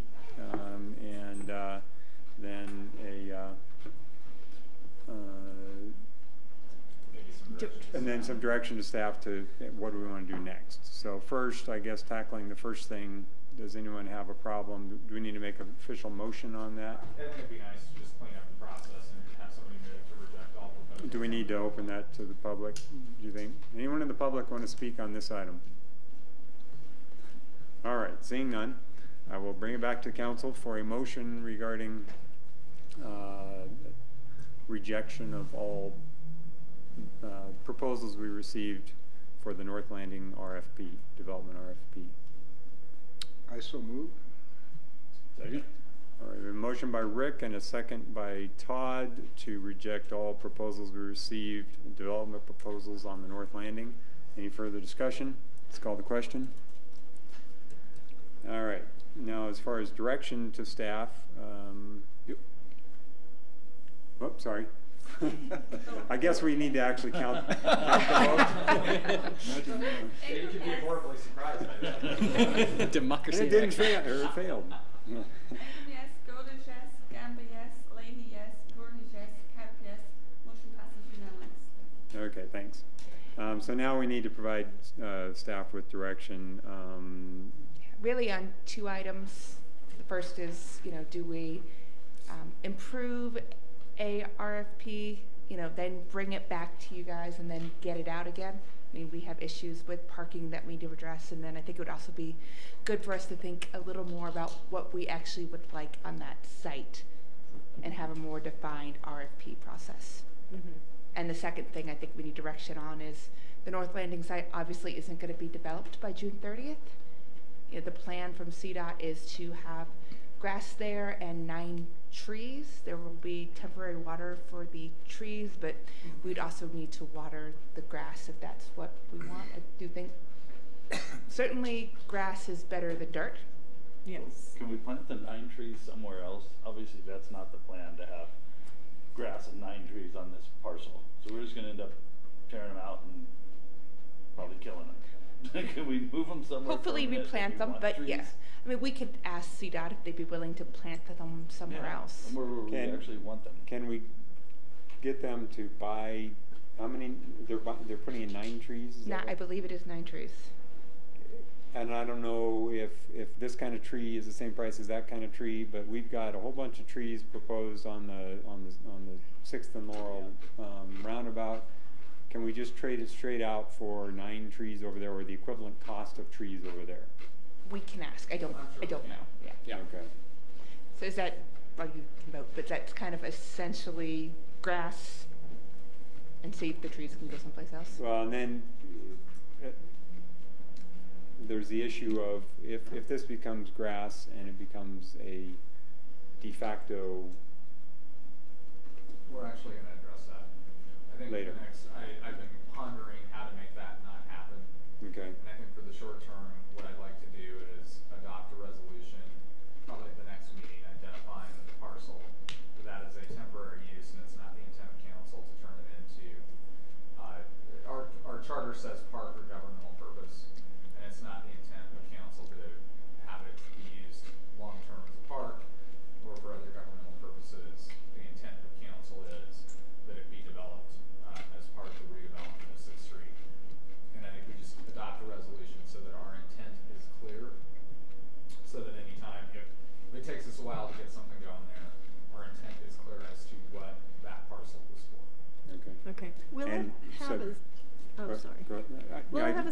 in front of it?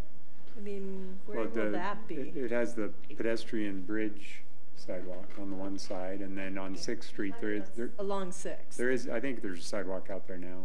I believe there is, yeah. I mean, it's hard to tell because there's always equipment and people on it. Right, but I just see the dirt and Yeah. the I think just in one of the Grand Avenue Bridge photos that they sent out, I think it showed the really recently poured sidewalk along 6th Street. Oh, okay.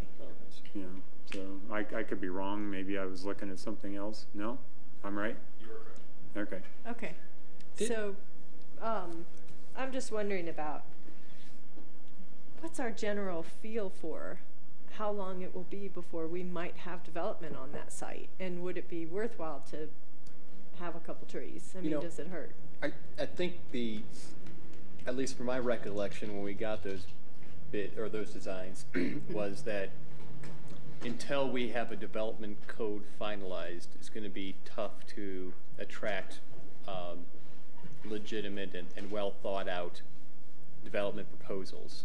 Right. So I think that at least the conversation I believe at the time was, let's put a pin on this until that development code gets done, so we can at least give people who might bid on it some certainty about what we'd like to see there. Because when we put it out for design, I remember specifically having conversations several months prior where there's kind of general consensus of, hey, 36 feet is our code, but let's not get bound up about that. Anything that's a little less than Hotel Colorado. I mean, I remember having conversations like height isn't a big deal, but when it went out as with all current applicable design. So I guess I'd like to see that development code give a developer some certainty on what they might be proposing instead of just kind of what we got, which was throwing some stuff on the paper and going, oh gosh, let's see.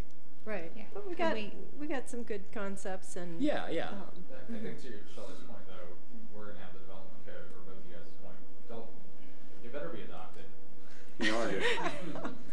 And so we're hopefully, I mean, optimistically, we're looking at one summer, maybe 2 summers of whatever this temporary use is. Any temporary trees that get planted wouldn't be big enough to matter anyway. Right. So, okay. Great. All right, so do we need a motion on this, or is a head nod of like trying to get the trees? I believe I am clear.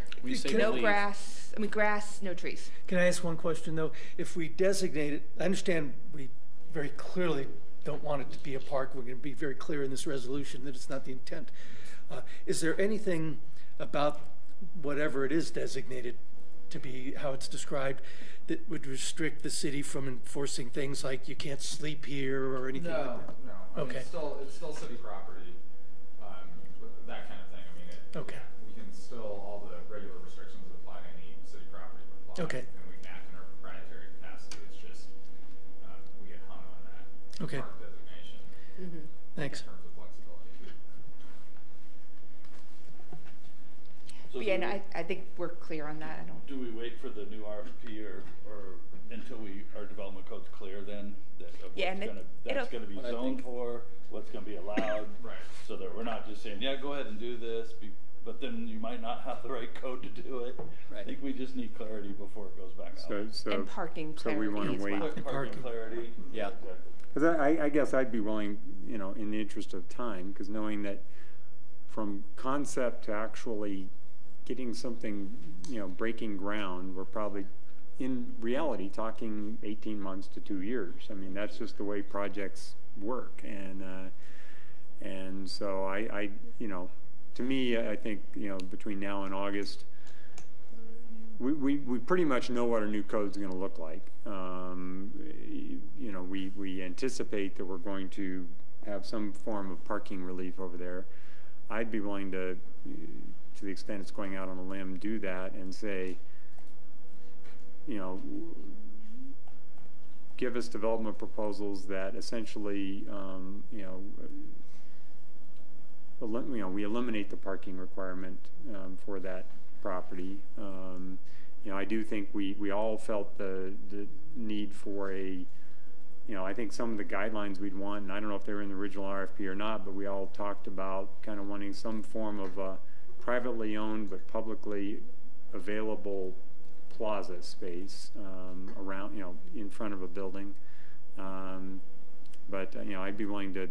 I mean, I'm not sure what other issues we're going to get resolved with our new code. Then I mean, it's parking and it's building height and it's the use of the property. The use of the property isn't going to be defined by the code, other than, you know, we're not looking for some heavy industrial use. You know, we're looking for, you know, mixed use, commercial, you know, residential potentially. I don't know. I guess I'd like staff to start working on another attempt at an RFP, you know, so that we could get it back out and so we could start getting some proposals on it. You're saying we don't really need to wait until August or when that makes sense to me as well. Can we just continue to have the existing RFP open? Well, you just killed it, which I think is good. That kind of closed that process.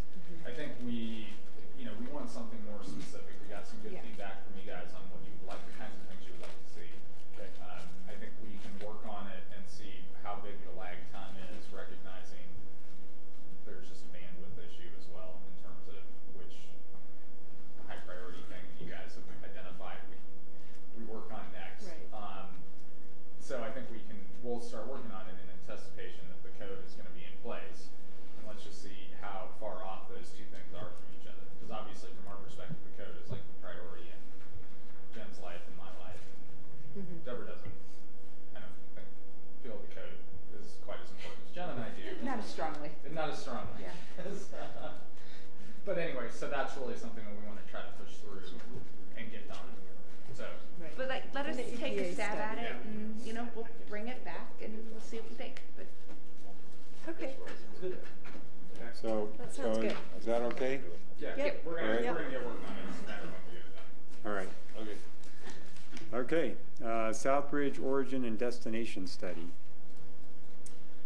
Hello again, council. Hello. So Terry wasn't available tonight, so she asked me to try to step in and do the best I can to be Terry to discuss this. Back in December 2017, she presented to you guys two options for better understanding the travel within the city versus county and who lives where kind of discussion. At that point, it was kind of thought we may be able to use that AirSage data that RAFTA was using for all of their analysis of travel within their area. From the information that we've gotten, that Parsons is trying to work with the people who have the AirSage data, that is not going well for them. They actually kind of recommended that we don't try to use that. It may take us an exuberant amount of time, or we may never get anything done with that particular company that is not based locally, we'll say. The second option was to discuss development of a traffic model for kind of all of Glenwood, to utilize it for not just Southbridge, South Midland conversations, 27th Street Bridge conversations with possible partners and funding, but to use it as a global city kind of conversation of where our traffic is and get a better idea of maybe how our roads are actually used volume-wise. So what Terry kind of did is said, okay, that's kind of a grandiose plan. You know, we have more of an immediate need to try to figure out how many cars are really going in and out of the city, where those cars are coming from, where they're going, and be more point specific in South Glenwood. You know, so we can have 27th Street Bridge conversations, South Midland redesign conversations, rebuild conversations, and South Bridge conversations with hopefully some partnering efforts. And what they've come up with is Jacobs has proposed kind of two different options with this. One is working with a company called Streetlight that does kind of the same cellular analysis. So what they do is we could pick up to 50 different zones, and what they consider a zone is, you know, like an intersection, but those intersections don't have to be in Glenwood. They could be in Rifle, they could be in Silt, they could be south of town, and we could get a really good idea by picking up cells and tracking them across the towers where people are going, not who they are, but just generally where they started from and where they're going. So if somebody comes in from Rifle and drives all the way through town, we'd be able to track them. If somebody comes off of 4 Mile and they go down Midland, across 27th Street Bridge, and then south of town, we can kind of track them. The accuracy of this product is a little bit less than a license plate. I would say a little bit less. It's about a third to a quarter of the license plate accuracy. because they can't always keep track of the signals, so they get about 23% of very viable signals through the traffic patterns from where they're going to where they're coming from, where they're going. And what they do at that point is Jacobs comes in and does traffic counts in certain areas, and they interpolate. They said, okay, we're really confident in this percentage was doing this. We know there's 10,000 people going through that intersection, so that percentage is brought up to whatever number of vehicles that is. So this is really quick, pretty accurate, we'll call it. It's good for many funding conversations, I would put it. And we can run it for not just 1 to 3 days like we would kind of do for a license plate option, which we'll get to here in a second, but we could run it for a month. You know, if you want to know, they'll track everybody in these zones for us for a month. It's a bunch of data bundled that gets thrown to them. They interpolate it, throw it out to Jacobs, and Jacobs actually does the report. Are they able to say over the last year, because if we want it quick, you know, we may not want it. I mean, they're not able to go back and get data that was. I know what you're asking. From 6 months ago, say. From my understanding, I had a conversation with Vika over at Jacobs today. That is not really how it works. We kind of have to pick the zones so that they can, you know, work with those particular zones in a particular time frame. So it does have to be in the future. Yes. Okay.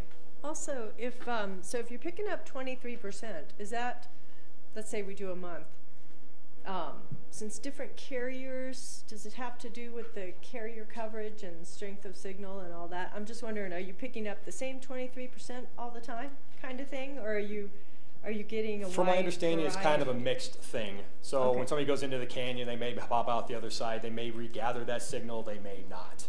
Okay. So an overall of everybody that's traveling through the area, they feel that their percentage is about 23%. And they've got algorithms they toss those into, and they've got backup data to show how movements occur, and they put that into the algorithm and they move that forwards, and then it's applied to actual traffic numbers. Okay. So once again, is it as accurate as looking at somebody's license plate and saying, okay, I know where they live because I looked up their license plate information. They pass by these 3 cameras and I kind of know where they're going? No, but it's still it's a really good tool to do this over a longer period of time. Right. To be honest with you, for a less of a cost than trying to do the license plate analysis. And do we not get that that's not a viable option. I'm just throwing it out there, but it's a much shorter time period. So maybe Tuesday through Thursday kind of thing, and it's in a much more defined area. Like we would probably only set up 3 or 4 cameras. So maybe one north of 27th, one on Midland south of 27th, a couple at the bridge, those kinds of things. So we can kind of determine who's going where in South Glenwood and where they came from. But it would not be a more global, hey, this person came from Rifle and went down all the way through Grand Avenue kind of thing. So and do we get into any privacy issues, or do they keep everything completely anonymous? It is completely anonymous. They track signals. They don't know who they are. They just know where the signal came from and went, and they push it out as a data set. So there's not even, you don't even know what that signal character was from Streetlight. It just goes to Jacob, and they process all the information. Okay. With the cell phone signal data, would we be able to get the zones tight enough that we could determine routes other than Midland and Grand? In other words, you know, there's, you know, I don't know how many people might do this, but someone coming in from Newcastle might get off at the 114, go up on Highway 6 for some reason. Maybe they're picking up a worker or whatever, come over the Grand Avenue Bridge and you know, go down Highway 82, vice versa. They may hit Midland Avenue at the 114 interchange and stay on Midland to 27th. They may stay on Midland to 8th Street, then get on Grand Avenue, you know, and so getting all those different routes figured out, who's coming from where and who's going where and by what route, that's to me the valuable.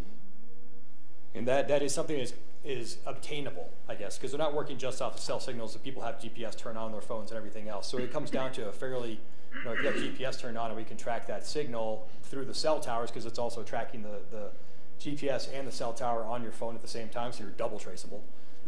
It gets pretty good accuracy. When it's just a cell tower, they might not be able to distinguish between if you're on I-70 or US 6. But that you're traveling through that corridor, getting off on an interchange and then traveling south or whatever, or just continuing on through that corridor. Rick? Yeah, I think you might have answered this, but for each day, you're going to get a profile bounced up against the cell towers, and for the next day, you're not necessarily going to know if those are the same people or what the churn is. So. No, and that goes back to the privacy issue. You're not tracking somebody, you're just tracking a signal bouncing off of a tower. Yeah. Okay. So if you run it for 30 days, maybe they get, I don't know, 27,000 cars, maybe they get a few million signals that they've tracked. They feel good about 23% or plus or minus of those that they have real good accuracy on where they came from, where they're going. And they'll be able to put that in there. They'll track all of them, but if they lose them at all, they get a little bit of discrepancy, they'll just dump that data. So they want to feel good about the data that they're providing us and then put that towards actual traffic data.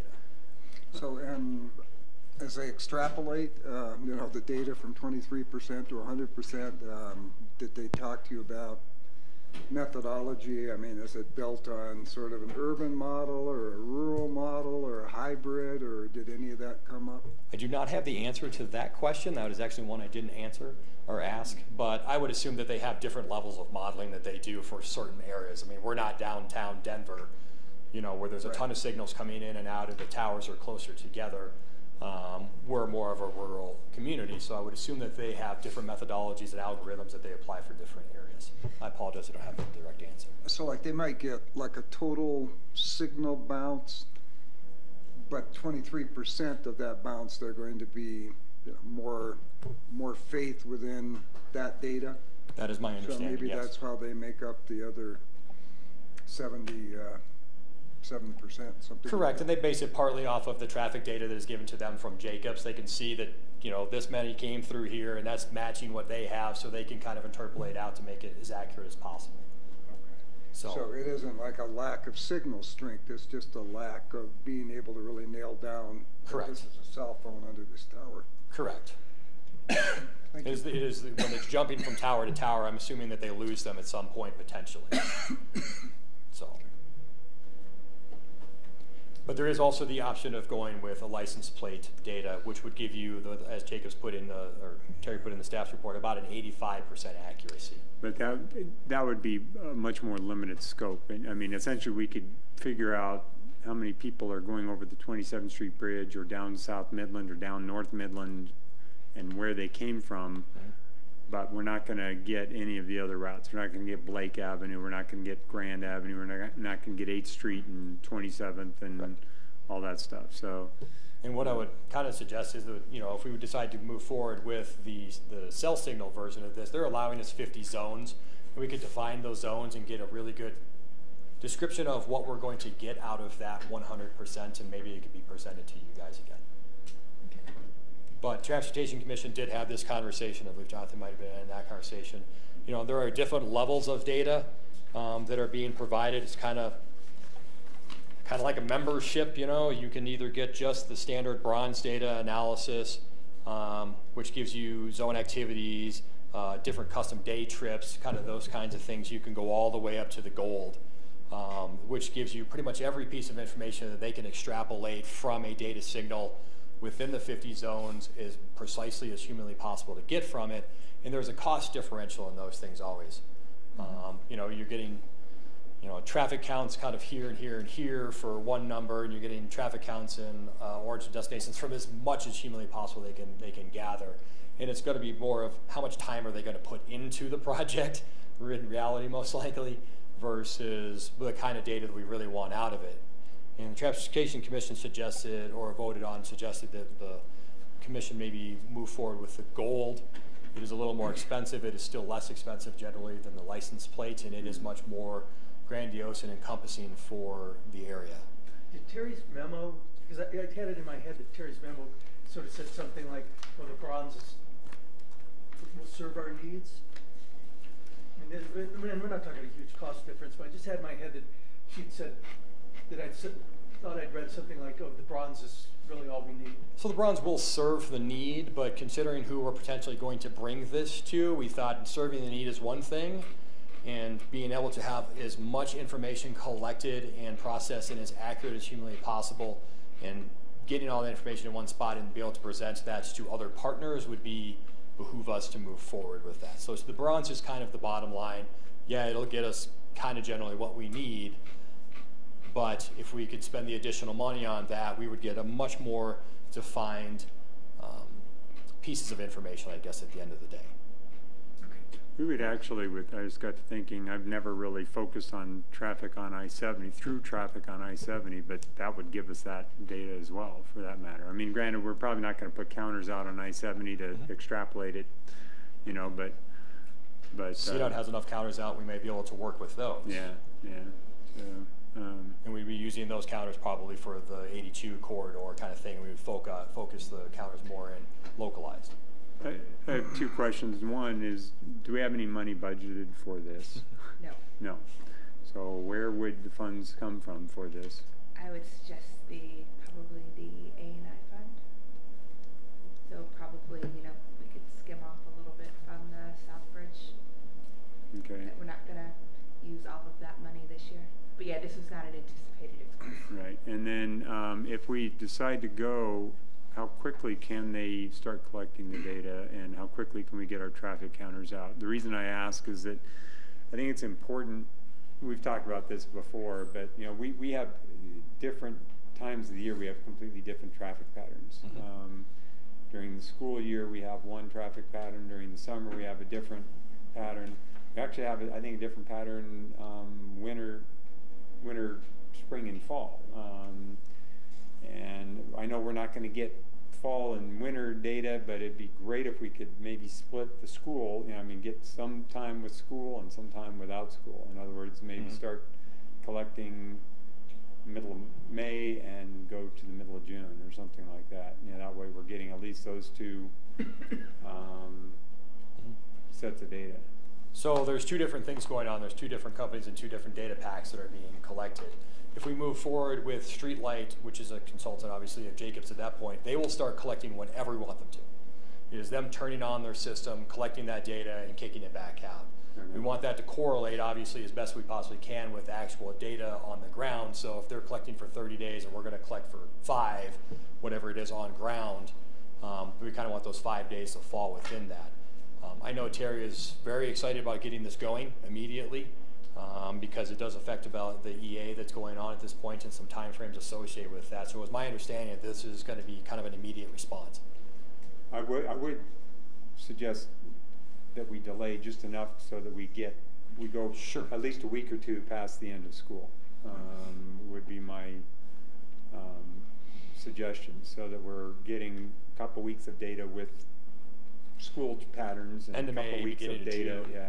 Kind of thing. So by the time we get started the school year, but then get data. Okay. Yeah, I'm saying start like May 15th and go to June 15th, or you know, something like that. I would say that would probably be, we'd probably be cutting it close to get the last 2 weeks in May at this point, because we've got to get it approved, get the contracts together. But that's get them okay out because here. school's late this year, so school didn't even let out until I think June 12th this year. So. Oh, really? Oh, because that's a they good point. We started started 3 weeks late. It didn't. So. It started 2 weeks late. Then I would even suggest maybe going a little bit later then. You know. Yeah, and I think that's what Matt's saying is by the time we get the package done, get them here, we're going to be tight. Probably going to be late May, early June anyway. Trying to make sure we get some time when school is in. But I agree that is a great thing. We should be picking up the end of school and the out of school traffic. And to that point, if we can't necessarily get half and half, maybe would we want to delay it until August so we can get? No. Okay. No, I know the EA has some pressing dates, and we need to get it going as soon as possible. Are we taking public comment on this? We could. If there is I mean, I don't think there's any. Mike? Mike might want to say something. I just thought we'd ask because I'm thinking of making a motion, but I did have one question. It looks like the silver gives us a lot of the data that we'd want, and I do appreciate the fact that this is more empirical, real data. So I actually prefer this over trying to build a traffic model that we may or may not use in the future. Yep. I think this will be. Each one of these builds on each other. The bronze is kind of the base, and then the silver is the bronze plus the silver, and then the gold is all the below and those. But this gold has like a trend analysis and the average annual, the daily traffic. Do we really need those?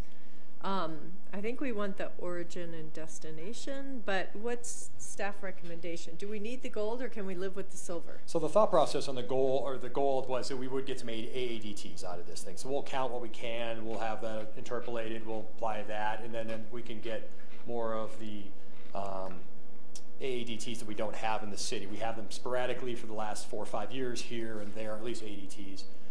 It would give us a nice base model to start with. Is it as good as putting counters out everywhere and doing the traffic counts over a long period of time to really get an AADT? Right. No. But it gives us a good model so that when a developer comes in for Bell Rippey or something like that and they're saying this is what the traffic is over there, it gives us something to compare against. Okay. You know what I'm saying? So it's kind of a beginning point for discussions and analysis. If we see large discrepancies in things, then we can dig into them a little bit more. I guess based on that, I'll move that we move forward with the streetlight data traffic study at the gold level. I would second that. Second. We have a motion by Shelley and a second by Rick to proceed with the streetlight traffic data using the gold model. Any further discussion? Just one last question here.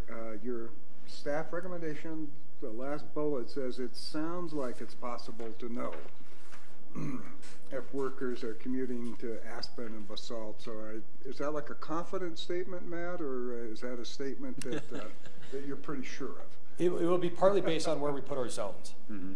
Okay.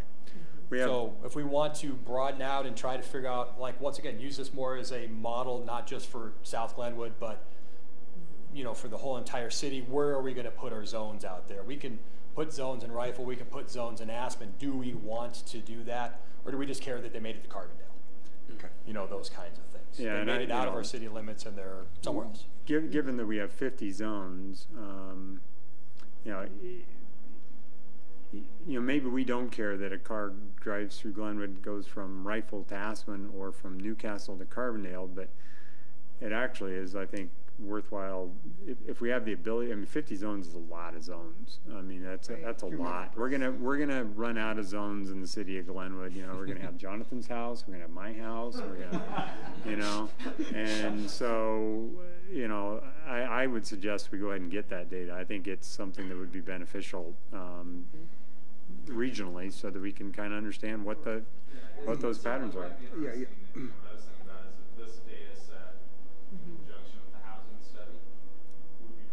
Yeah. Yeah, right. Definitely. And understanding how many of those are moving on to Carbondale or farther up Valley, that might be really pretty fascinating in terms of. And I wouldn't suggest breaking up any of those communities into separate zones, but I mean into. Well, if we got 50, subdivide them. But well, I mean, well, I do Rifle as one zone, and the area around Rifle. I do Silt as one zone. I do Newcastle, and then Carbondale. Basalt. And those things we'd probably just focus on the interchange. Here's an interchange. Who came this way? Did they show up in Silt? Did they show up in Glenwood? Kind of thing. Right. So that's my understanding of how the whole process functions. So, and at the end of the day, we'll have better data than anybody else has. So we will, and we'll be able to utilize that data for internal uses. And it's the bronze is good. The silver is probably where we'd minimally want to be honest with you, from what I've had discussions. And it's only $5,000 additional dollars to kind of get those AEDTs and some other pieces of information out of this thing. So let's get it. Yeah, we've got a chance at this. So in addition to the one more question, I know we have a motion on the floor, but I'm assuming who is putting out the traffic counters? The 14.5 is just getting the data, right? Correct. And so then where's the cost for? So the 14.5 is the cost for streetlights, and if you read the staff report, the Jacobs is an additional 7. So that's why I was gonna. Okay. I wasn't gonna stop Councilor Voorhees, but we're actually 21.5 for this project. For the total. For the total. Which is, money well spent. It's still pretty reasonable too for traffic data and modeling. Yeah. It is. Yeah, to get a really accurate origin destination study based on traffic counts and license plate studies and something that's going to be this broad, we'd be probably spending $250,000, to do it without cell phone data. I mean, to do it the old-fashioned way, if you would, you know, where we're, you know, and even then we probably wouldn't be able to get this level of data. So I think this makes sense. So any further discussion? Let's call the question. Ingram, yes. Goldish, yes. Gamba, yes. Leahy, yes. Burridge, yes. Carp, yes. Motion passes unanimously. Thank you. Good work, Matt. Thank you, Matt. Thanks, Matt. All right, report from city manager. Okay, I know I sent you all an email, but I don't know if anyone read it because no one wanted to. We have canceled the fireworks for July, just do 2 fireworks. Is that a council decision? No. Okay. I thought if we kept that thing low, that we'd be okay. Like that was kind of the whole point of keeping that fireworks display low. And it rained today. Well, yes, and what Gary would tell you if he was here is that would produce more fuels that will get drier as we get closer. well, but isn't the fire hazard entirely a relationship of our precipitation? I understand we had a dry winter. Actually, locally, it was only about 85% of average. So it wasn't. There's areas in the state that were 40% of average. So we're actually not horrible in terms of what we got precipitation locally. I think it's premature, I guess, is my point, because if it's dry between, you know, for the 3 weeks prior to July 4th, yeah, we probably have a high wildfire hazard. If we get precipitation during that period of time, it's all it's the moisture content in your fuel basically is the measure of fire danger. It's not how much snow we got in January that measures our fire danger. So I know there's extreme worry across the entire area about it, and I think if you guys direct me to put on the fire show, we will. I cannot recommend that we do it. It's just the risk is extremely high this year. Last year we were worried. We had all of our fire department in Glenwood, and we were worried we'd have to pull them out to go to Newcastle to fight that fire. So, right. Yes, if you guys tell me to do it, we will do it, but I am telling you, your fire chief does not think it's a good idea. So my question is, so we have Summer of Music that night. It's a Wednesday night. So what can we do as an alternate? Can we have a big dance? Can we have a, yeah.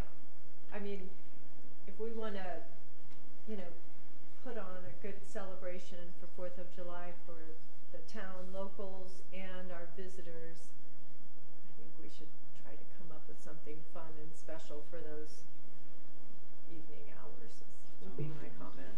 Just adding Parks and Rec Thursday. Yes. Yes. Well, last year you guys can always think about it. And my recommendation is that we do not do them. When is the deadline for ordering the fireworks and all that stuff? Like how? Like in the next week or so. Yeah, that I figured it was pretty soon that's here. Kind of the drivers. It's always, you know, we have a number of jurisdictions go through this every year because you got to order so far in advance. You're making a best guess. You hope you guessed right, because if you have to cancel at the last minute, you still paid for it. You just didn't get to use it. well, in years past when we've done that, Yeah, sometimes they've been able to shift them to a different time or something like that, but there's, you know, you got to do something with it. We've seen some really dry winters where people are really worried that it's going to be a very dry summer and fire risk is going to kick up in June. At some point we have to. But isn't it with our, and again, I'm not trying to disagree with our fire chief because he knows more about fires than I do. But I mean, I think this is now my eighth fireworks discussion. So I thought we went with that low fireworks so that we could keep it contained. Because, you know, last year I watched up like the Yampa school. I sat up there on their parking lot and watched, and I mean, there wasn't one spark of any kind going up even near there. I mean, No, there were sparks that went into the crowd, and I was actually sitting on a blanket where we had to pick up and run. So that's because it's not a perfect maybe system. Yeah, they had a malfunction with their fireworks. They actually had a firework that fell over and it shot into the crowd, and that wasn't. I mean, that has nothing to do with that. That was the contractor who did that, but I guess if we're talking wildfire, though. Yeah, and I think part of this too is the perception of how we're responding to a dry year. You know, regardless of whether it is totally safe or not, I think part of it is about the message that we're sending to the citizenry about what they're doing with their private fireworks during the season. I mean, it will be dry in the forest, regardless how much precipitation we start getting. We're going to have some, probably not, we could probably, my gut would tell me that Gary would say you could probably get away with doing it the way we were doing it. I do think there's a message here to be sent, and that is a discussion that a lot of fire departments are having statewide. And I think there's also a question about how many resources they can allocate to any particular thing along the way as well. And I just know that because I'm talking to a half dozen departments across the state right now in various areas for various reasons, and I think that's a lot of what's on their mind is just what's the public perception of what they're doing this year. Yeah, I love 4th of July fireworks and hate to see them go, but I think, I agree with your recommendation with perception as being a part of it, because it just seems to me if we, we're saying, well, we're concerned about the campfires and the transients have, we're having these, community things, telling people to prepare around their property for, and so if we have all these sort of consistent messages, and then we, even if we thought, well, by doing them low and some stuff, we can probably do it safely. A lot of people are going to read that, I think, is maybe speaking out of both sides of our mouth, and I don't think it's worth doing that. The fire chief deals with that every year. Yeah, I mean, if it was a normal year, I'd say let them struggle and let's do fireworks because I love them. But this is not a normal year. Well, actually, I just looked up precipitation data. We're in Glenwood. We're 94% of average, and as of today. Well, and that's where the fireworks are going to go. Yeah, no, that's kind of my point. It's like we're not doing them up on the hillside or anything. We're not doing them. So anyway, whatever. It's. Can we punt this, or does the decision have to be made tonight? I've already made the decision. You guys can override my decision. Oh. If you would like to. Well, I sent you an email like 2 months ago, but you never responded. So I was like, hey, you probably like that. I think honestly, I think the problem was 2 months ago.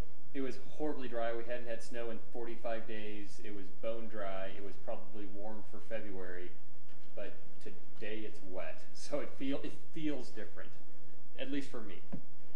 But that doesn't change the fact that 2 months ago it was dry.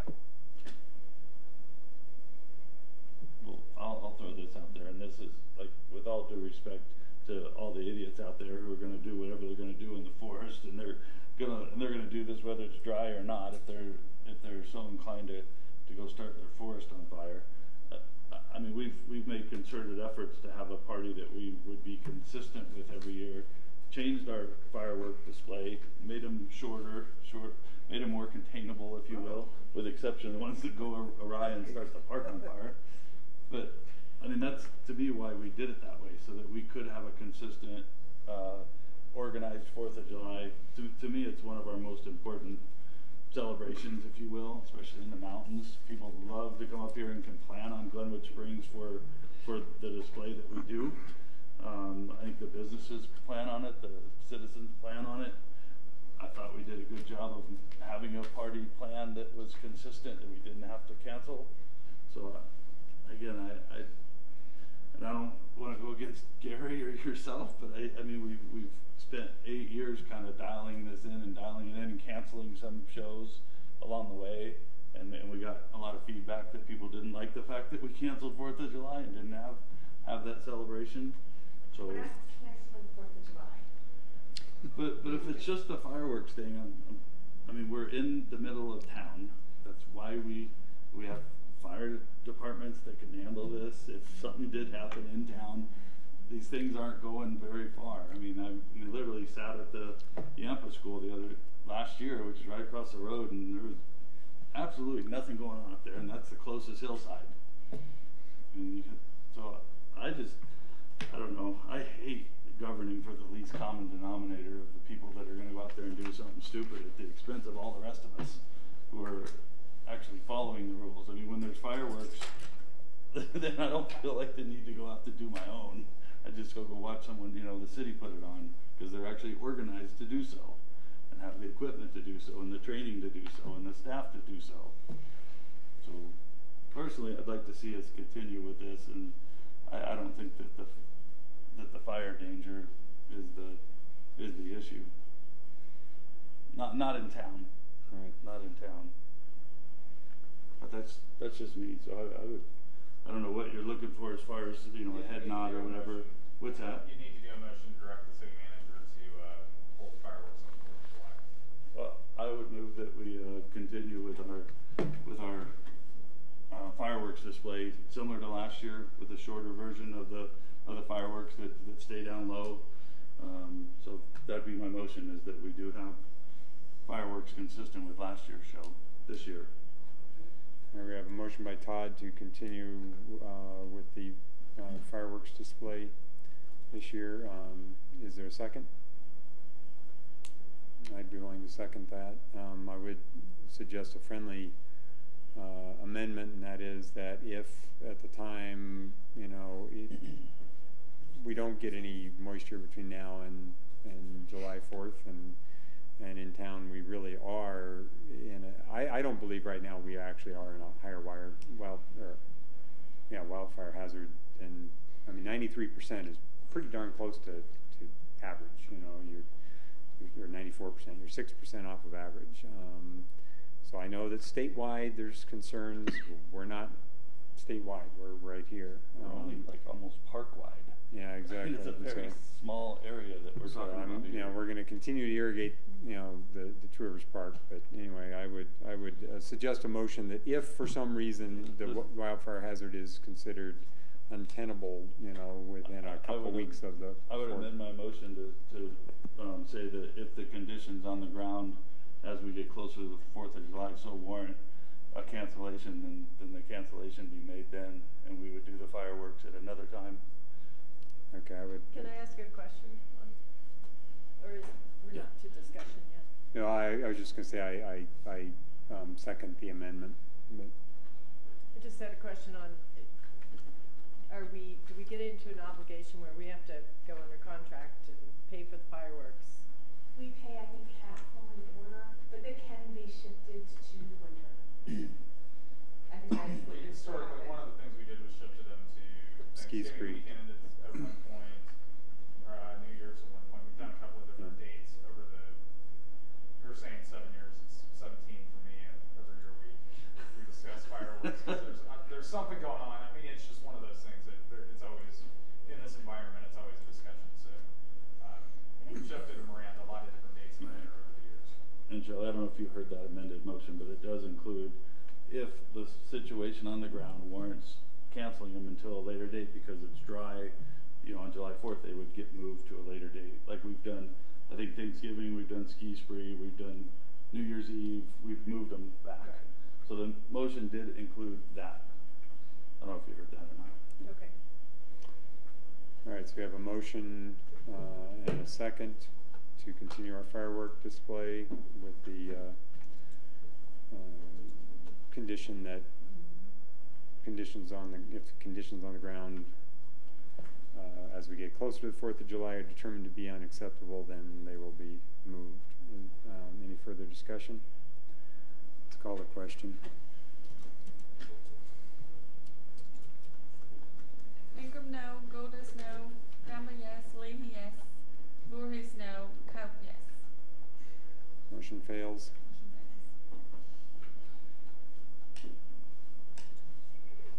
All right, what's next? Okay.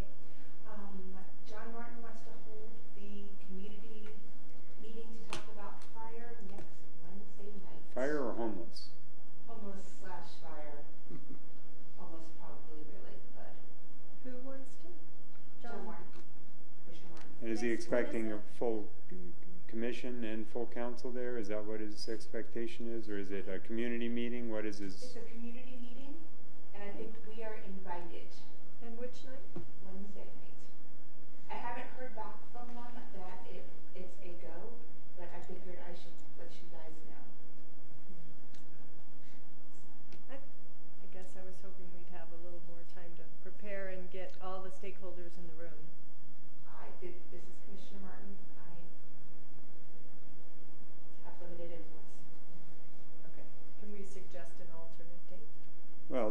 we can always have another meeting at a later date. You know, this is just John's meeting. You know, and if it's something we want to discuss further with more participants, you know, there's. And I don't know, you know, if it will actually happen. Go ahead if you're interested in at least tentatively putting down your schedule and I hear back from them.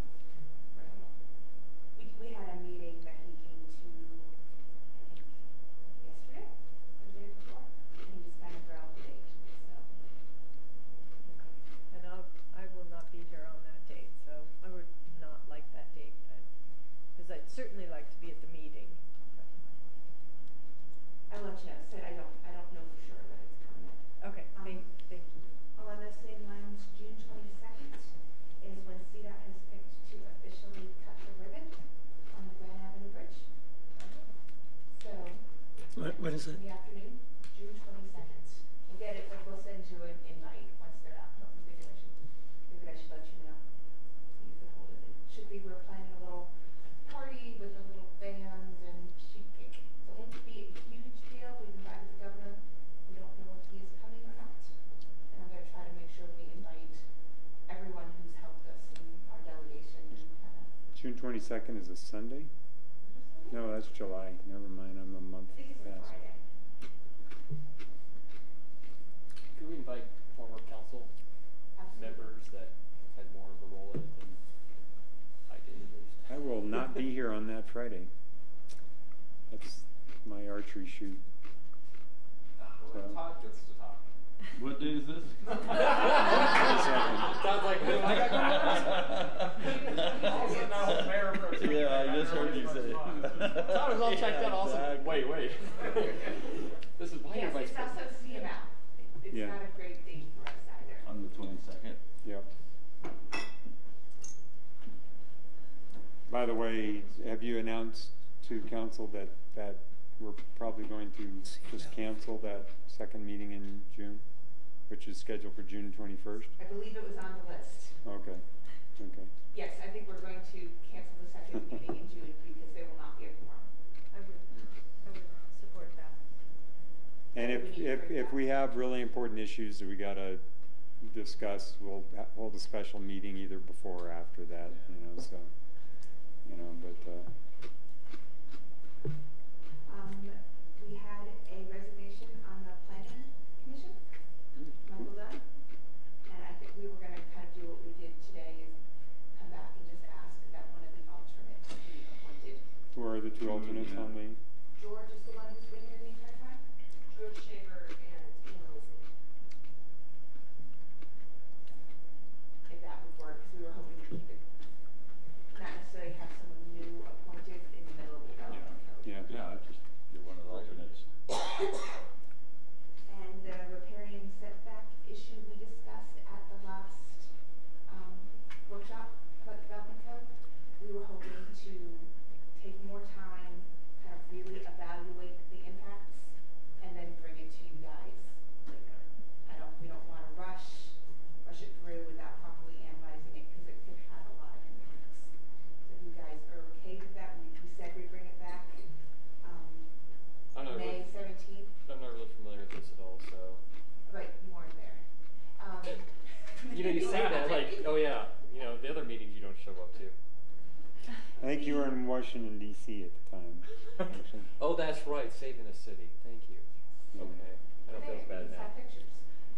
The River Commission suggested a 50-foot riparian setback. Okay. And it's definitely an interesting idea, one that we should look into, but I don't think we are ready to make that decision or bring you guys that information, and it could have some significant impacts as far as making certain properties undevelopable. Okay. Yeah. So I think we just need more time to really analyze it. I think it's important to know that. It was a unanimous recommendation by the River Commission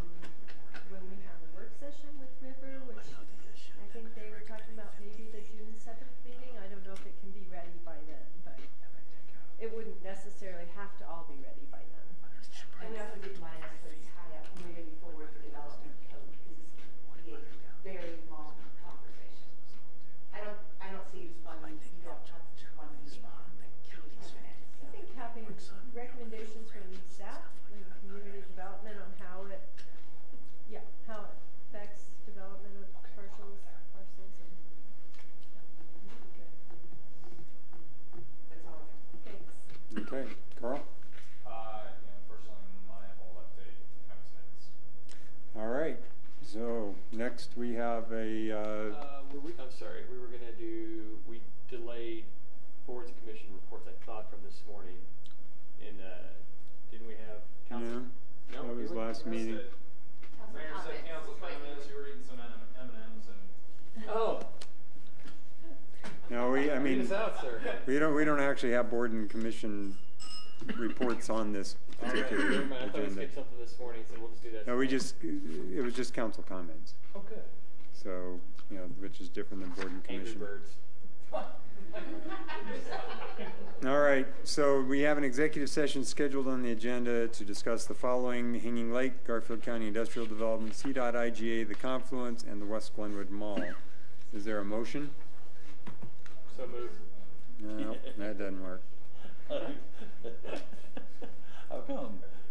I moved to go into executive session for the purpose of conducting a conference with the city manager and the city attorney to discuss the city's purchase, acquisition, lease, transfer, or sale of real property, determining positions relative to matters that may be subject to negotiations, developing strategy for negotiations, and instructing negotiators, and to conduct the conference with the city attorney to receive legal advice in accordance with CRS 24-640, 402, 4A, B, and E related to the Hanging Lake, Garfield County Industrial Development, CDOT-IGA, the Confluence, and West Glenwood Mall. Is there a second? Okay, we have a motion and a second to go into executive session. All in favor? Aye. All opposed? Motion carries unanimously.